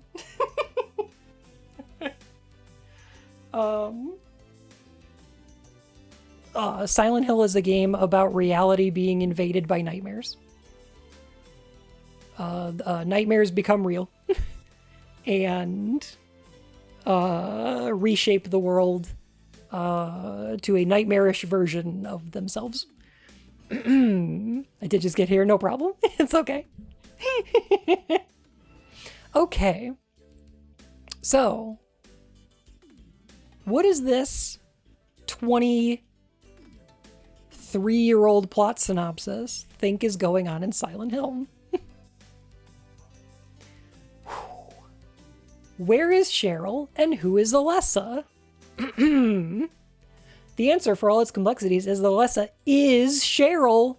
3 exclamation marks. Just like Darth Vader is Luke's father. I mean, no, not just like that, actually, because Alessa and Cheryl are 2 different people made of the same soul. Like, that Cheryl's just part of the soul. Darth Vader isn't part of Anakin's soul in a new... fuck it. I'm putting way more thought into this than anybody should. The revelation at the end of the game threw me for a loop too, but it is clearly stated by Dahlia at the end. Which, yes. Dahlia replies that Cheryl is sitting right in front of him, and she has been there all along. She is Cheryl.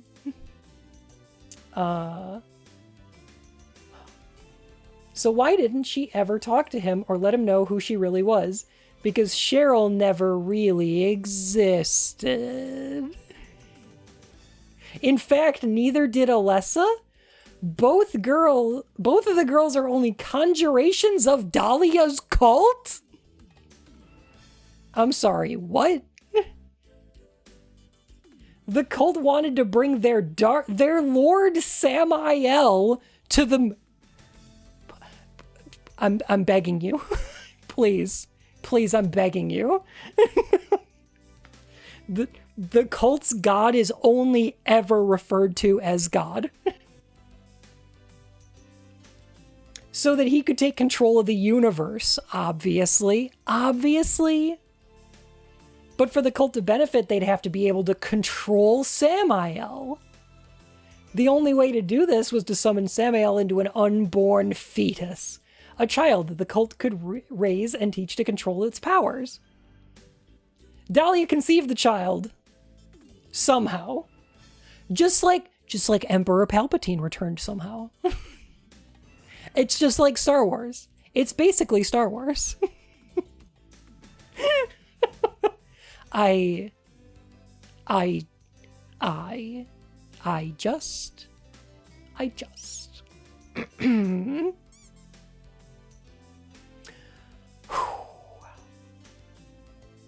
She conceived the child somehow with the help of Dr. Kaufman. He either inseminated her or had intercourse with her.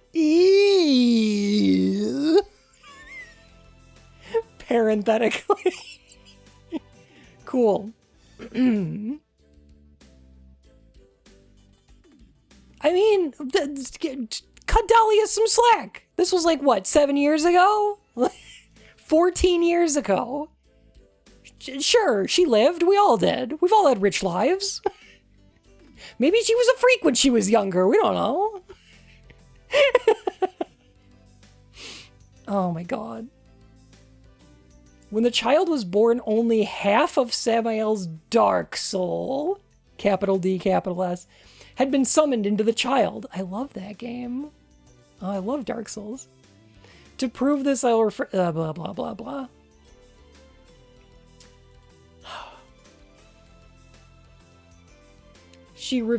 This reveals to Dahlia that in order to summon the other half of Samael, she must have another child? This is how there are two children. What happened to the first Alessa? Sorry, what? So there's two Alessas and a Cheryl? What? Why? What?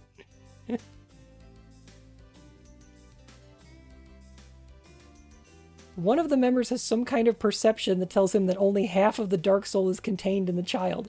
This is after she got burned. That's not when she was conceived. What are you talking about? Dahlia's standing right there. She's not laying in the stirrups, my dude. The cult has failed temporarily. Burning the child has placed it into a coma? When Dahlia begins to reveal that she knows how to summon the second part of the dark soul. Why is it capitalized? Why is it always like that? The words dark soul are never used in the game. I don't know where this comes from. This was written 9 years before Dark Souls came, though. The scene cuts away. They burned Alessa on purpose. I hate this idea. I hate this. That's, for some reason, this became a really common misconception. Why do people think that this is true? I don't get it. They make this happen in the movie, and then it also happens in Origins. Because, I don't know, I guess somebody read it here? Is what I think?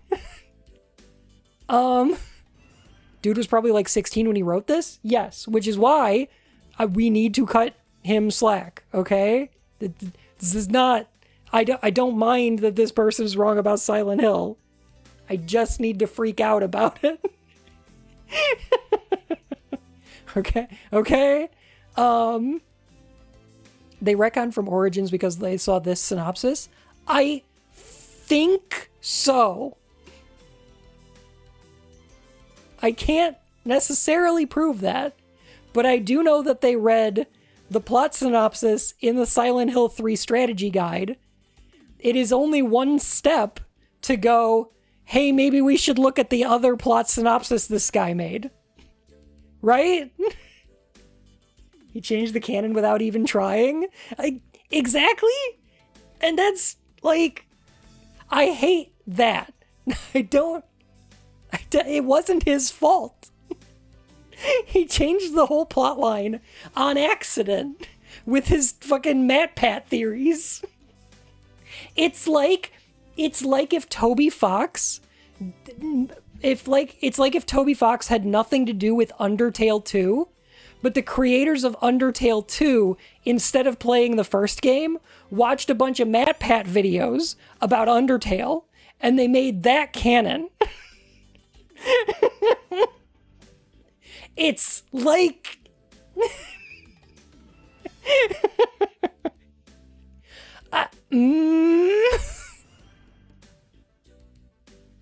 Did MatPat do game theory on Silent Hill? Oh god.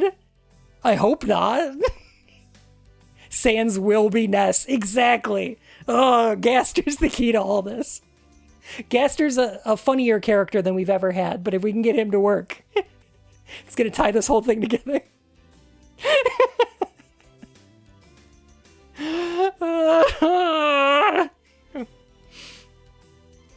Oh my god. 14 years before the events of the game, in neither Silent Hill that exists in the game, but the real one.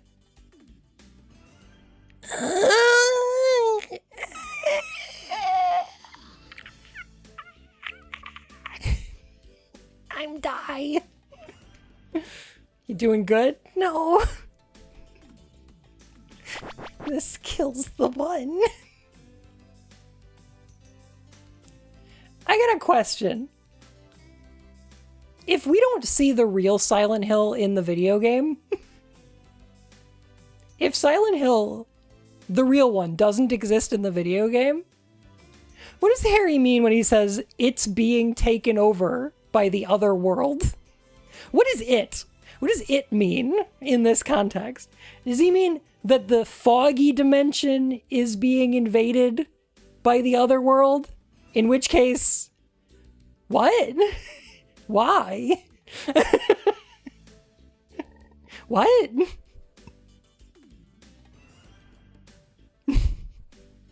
This way they could control him and together they would all rule the cosmos. Nice plan.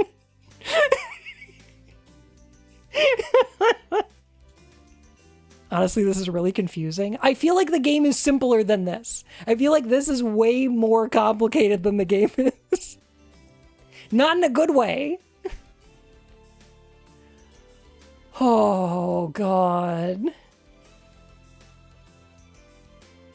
Okay, so Alessa was conceived. For 7 years, they tried fruitlessly to teach the stubborn child to tap into the power she carried. She refused. The cult locked her in her bedroom and set fire to the house.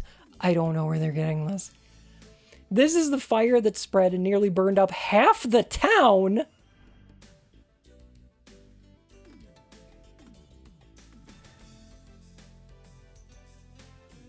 Fire broke out in town, 6 homes destroyed. What a tiny town!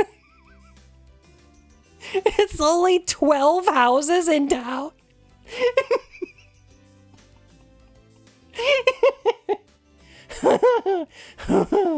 Ooh. This does make me want to play Silent Hill. Please do. Please do. Please. It's so good. The game is so good. It's so good. It makes me so mad.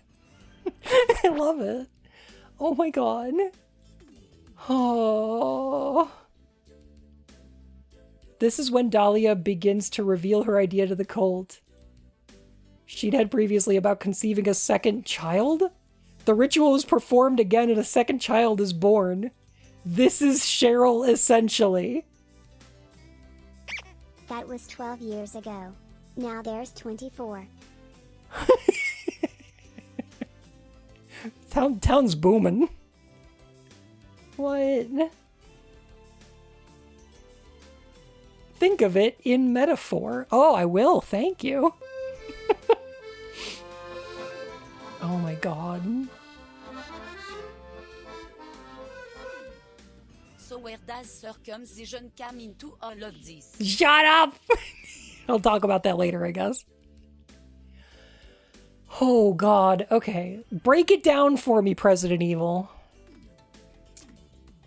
This symbolizes Cheryl crashing into herself, her real self. Also, think of the fact that there are 2 Alessas at the end of the game. Pardon me, oh my god. As being a metaphor for being 2 halves of the dark soul. There was metaphysically only one girl, conjured 1 half at a time, 2 half girls, 2 half dark souls, 1 demon god, Samael. It's a metaphysical equation written across the entire game. It has taken me almost a full year, but I have cracked it. I've cracked the code. I've figured it out. More humanity.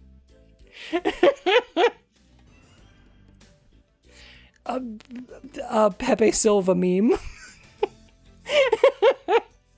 That's 300% people. Oh my god. Why does Cheryl, who now appears as Alessa, conjure horrible monsters to try and kill the man who raised her? Oh, I gotta know why he thinks that. I gotta know. I really gotta know.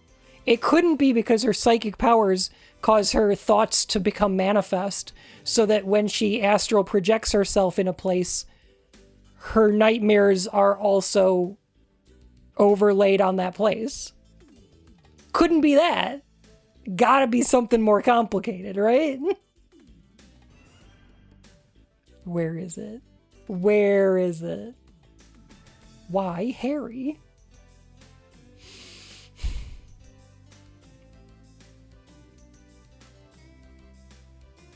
Your game is contained within a larger, more metaphysical game between Dahlia and Alessa. Think of it as a chess match. Alessa's the one who created the board, so she has all the pieces. Her advancement across the board is signified by the Mark of Samael. It's okay, we finished the game. You can call it the Seal of Metrotron. Dahlia has only 2 pieces, herself and the Flauros. She needs it to checkmate Alessa? Alessa controls the other pieces. Alessa loses pieces here and there, but she can conjure more. Play can go on infinitely. What are we talking? What is this? Shout out to Metatron for having the fucking dopest angel name, right? Oh my god. Okay, so Alessa generates the Lisa piece from her memories of the dead nurse. Okay, at least he realized that Lisa was a conjuration. At least he realized that Lisa wasn't real.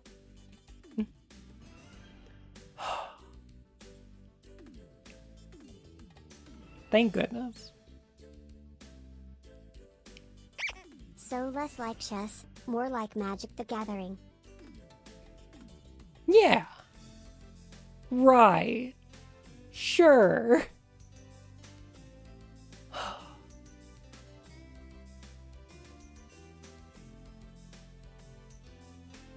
Harry admits to Sybil that Cheryl is not his real daughter. He never told Cheryl, etc., etc.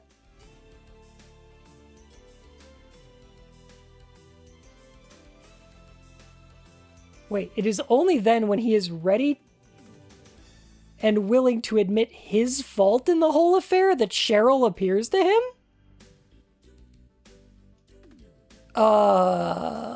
Fuck you? Harry's fault? What, not telling Cheryl that she's adopted yet? What? What? What? What?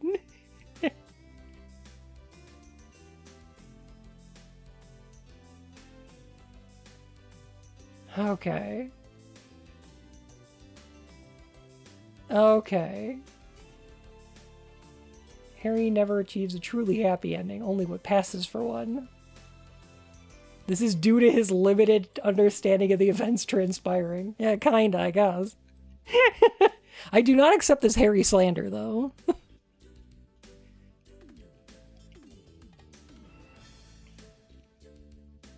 Oh my god. The most startling revelation of Silent Hill is that the hero has been working for the wrong side all along. He is not the hero. He is nothing but a pawn. And therefore, so is the player. We've all been duped. And it is Konami who is cackling madly at us all.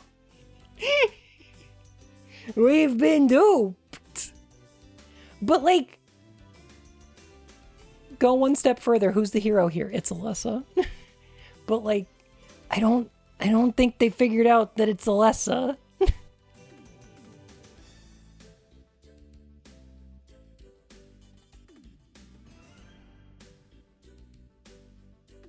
I don't think they've figured it out.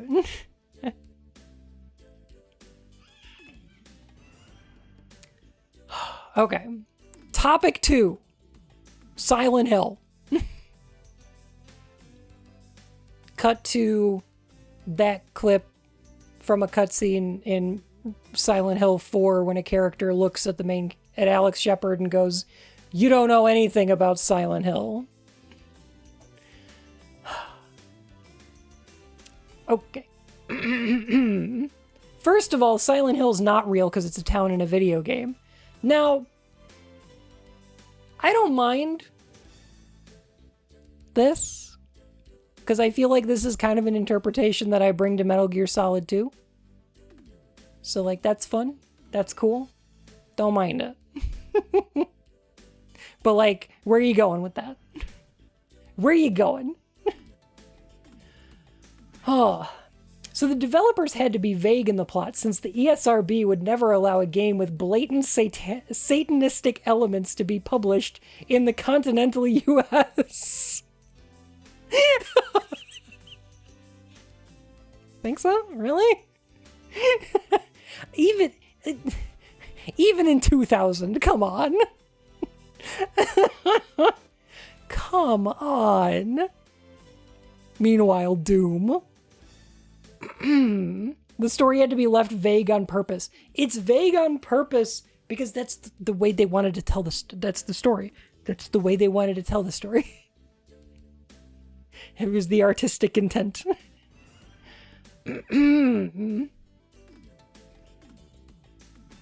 Oh, I love the assumptions. Your average video game player is 10 to 26. Half of them are going to have a rough time putting the fragmented pieces together.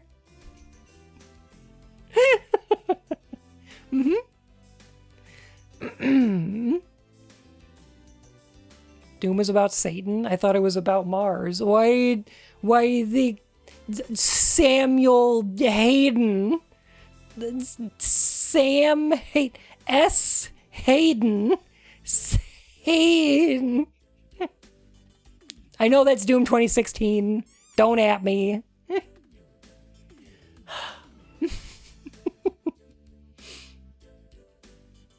Okay, so final product is a game that not only has many puzzles, but the entire game is one big puzzle. So now, hopefully, you get the impression that I am attempting only to solve the big puzzle. Am I wrong? Is there another explanation that's more plausible? He's Santa? Yeah. Yes, he's Santa. Merry Christmas. The only explanation that makes any sense. The developers have a deep love for the more irreverent aspects of American television programs and films. Yeah, I guess. Sure. Okay. Why not? Mention Twin Peaks? That's good. You bring in other media to your critical analysis. I like that. I like when you point out the inspirations, tie it all together. You go, okay, here's where these elements came from. Create a genealogy of the creation of the work. This is good stuff. This is critical analysis. I like to see it. Okay.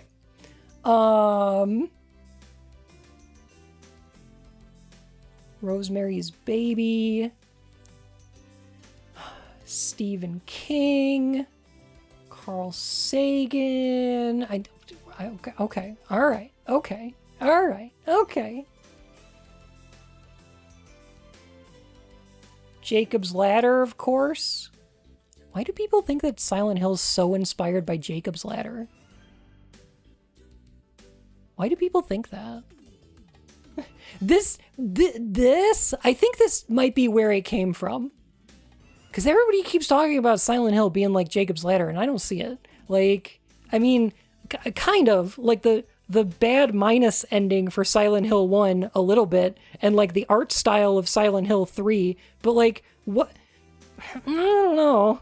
Like, that's about it. I don't know. The hospital scene mainly? I mean, I guess. Sure, kinda. Like, Silent Hill Homecoming completely just rips off the hospital scene from Jacob's Ladder. I don't know why, but they do. Read the thing about Carl Sagan. Carl Sagan wrote about the theory that there are infinite worlds layered on top of one another. Fuck's sake. Oh my god.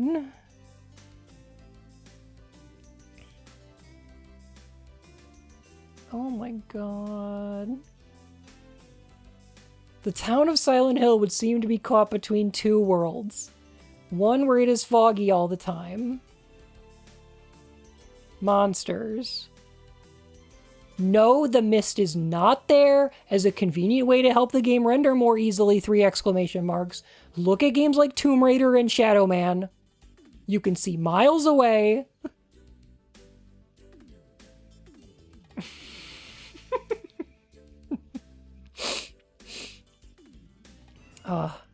The whole town has been sealed off by what looks like cooling magma.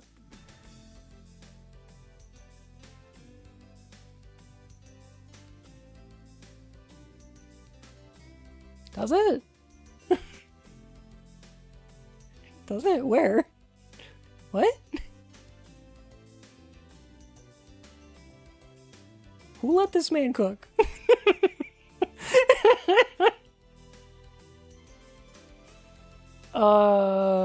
This is the world you can easily get around with the help of a tourist map using the street names. This is the world where you always meet Dahlia. Except for the end of the game when she's in the other world, but okay. This is where you find clues that are told where to search next. Then there is the other world of Silent Hill, which takes over from time to time, a world of utter darkness. It is raining, not snowing. The mark of Samael can be seen cropping up with greater and greater frequency. The only way to get around is with the help of a flashlight. There seems to be a lot more monsters hunting you.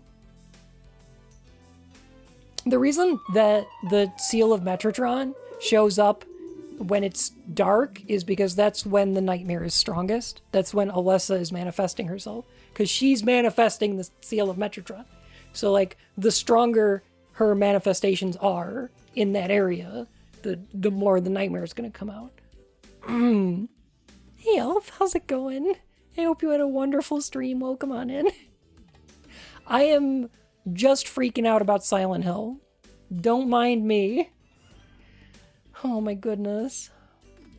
Let us assume, since there are monsters and strange things in both Silent Hills, that neither version is the real Silent Hill. Why are we doing that? Why'd we do that? Just because there's monsters? Why are we assuming that? Why is that assumption coming up? Evidence, please. Please. Let's say there is a real world where there is a real Silent Hill. What happened to it?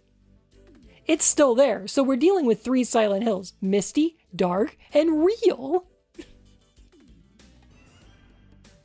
What power conjures these fake Silent Hills? Well, it's safe to assume that Dahlia somehow controls the misty Silent Hill, and Alessa controls the dark one. Sure. Why not? I mean, if we're just making shit up, why not? Why not just be like, well, Pyramid Head controls Misty Silent Hill? Who gives a fuck?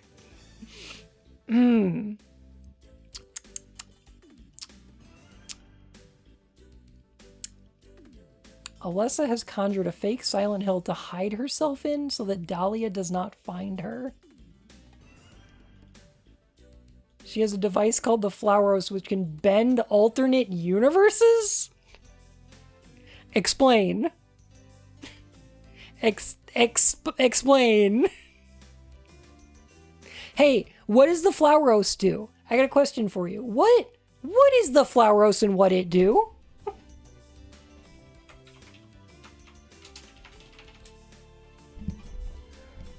I got a question. What is the Flowros and what that Flowros do?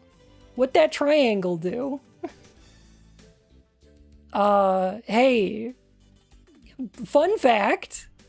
The Flowros is a real thing in demonology. This is from the preliminary invocation of the 72 demons from the Ars Goetia. Flowros is a strong great duke of hell. He gives true answers of all things, past, present, and future, but he must first be commanded to enter a magic triangle. For if not, he lies, deceives the conjurer, and beguiles him in other business. Inside the triangle he answereth truthfully, and speak on divinity. He possesseth the power to engulf a conjurer's enemies in flames. If the magician requests it, he may be blinded to the temptations of other spirits and devils. Oh! It breaks through the temptations of other spirits and devils, allows you to see through illusions with the power of flames? Oh, cool. Cool. Oh, that's interesting. Oh, wow, these symbols all look real familiar. Wow, I wonder if those are on any of the doors in Silent Hill! Anyway, no. Yeah, probably bend alternate universes. That seems like a thing that should do.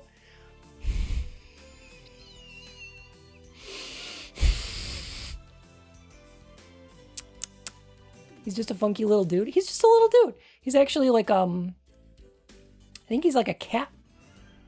Like a little cat guy.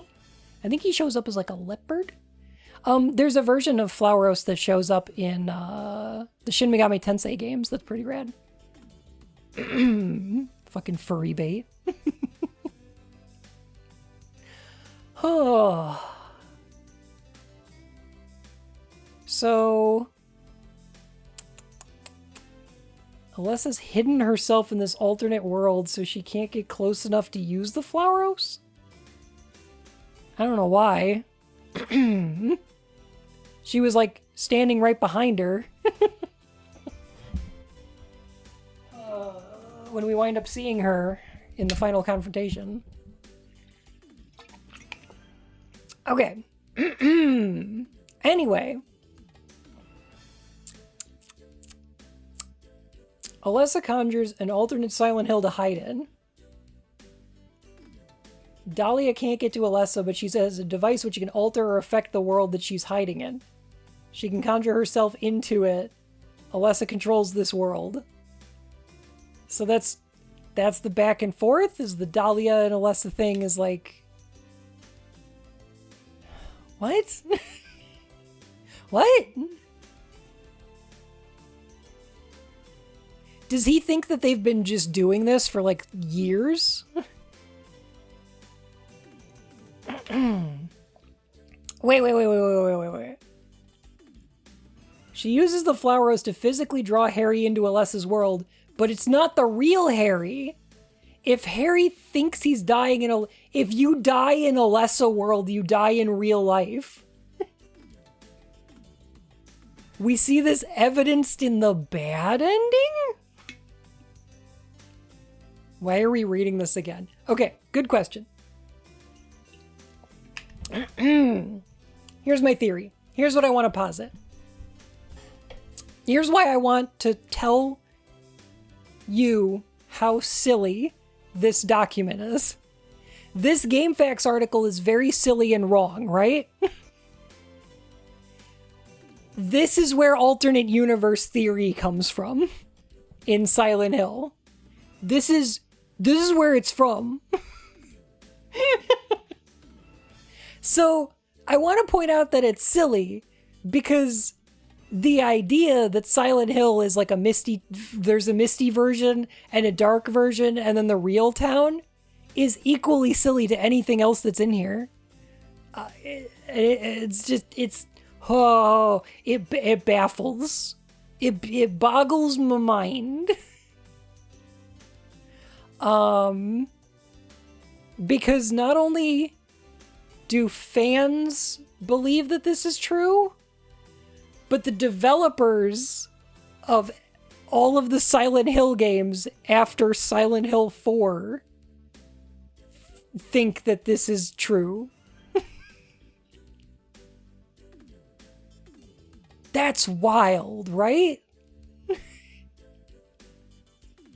Isn't that wild? I just think that's neat. Like, I hate that because it's one of my favorite games ever. But, like, it's neat that somebody wrote this GameFAQs article 23 years ago and then, like, completely changed the canon of Silent Hill forever on accident. Oops. That's wild. You know, fans wouldn't be able to change the canon of Silent Hill this way until just this year, when Silent Hill Ascension let you change the canon of Silent Hill forever. And that's what it's really all about, right? That's the interesting thing about Silent Hill, is that it took 23 years for them to come back to this idea of just letting the fans change the canon forever. Do I have more to say about Silent Hill? Why, yes. Yes, I do. Am I going to say it tonight? No. No, probably not. I think I got my point across. Oh, Pixie, no. Oh, Pixie, no. I think that I do need to watch Silent Hill Ascension at some point. I'll just need to go through the whole thing. Anyway. I love jams. I make homemade jams. I'm just out here picking berries.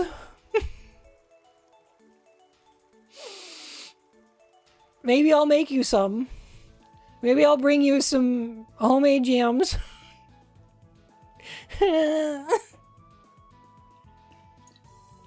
Oh, poor sweet berry man.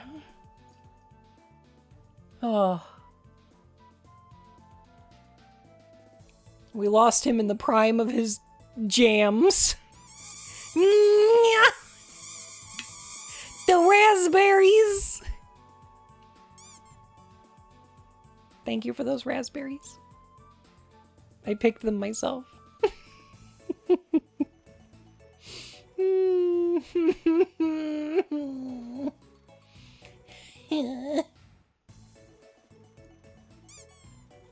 my goodness. Hey, y'all cute. I'm gonna find us somebody to raid. Gosh.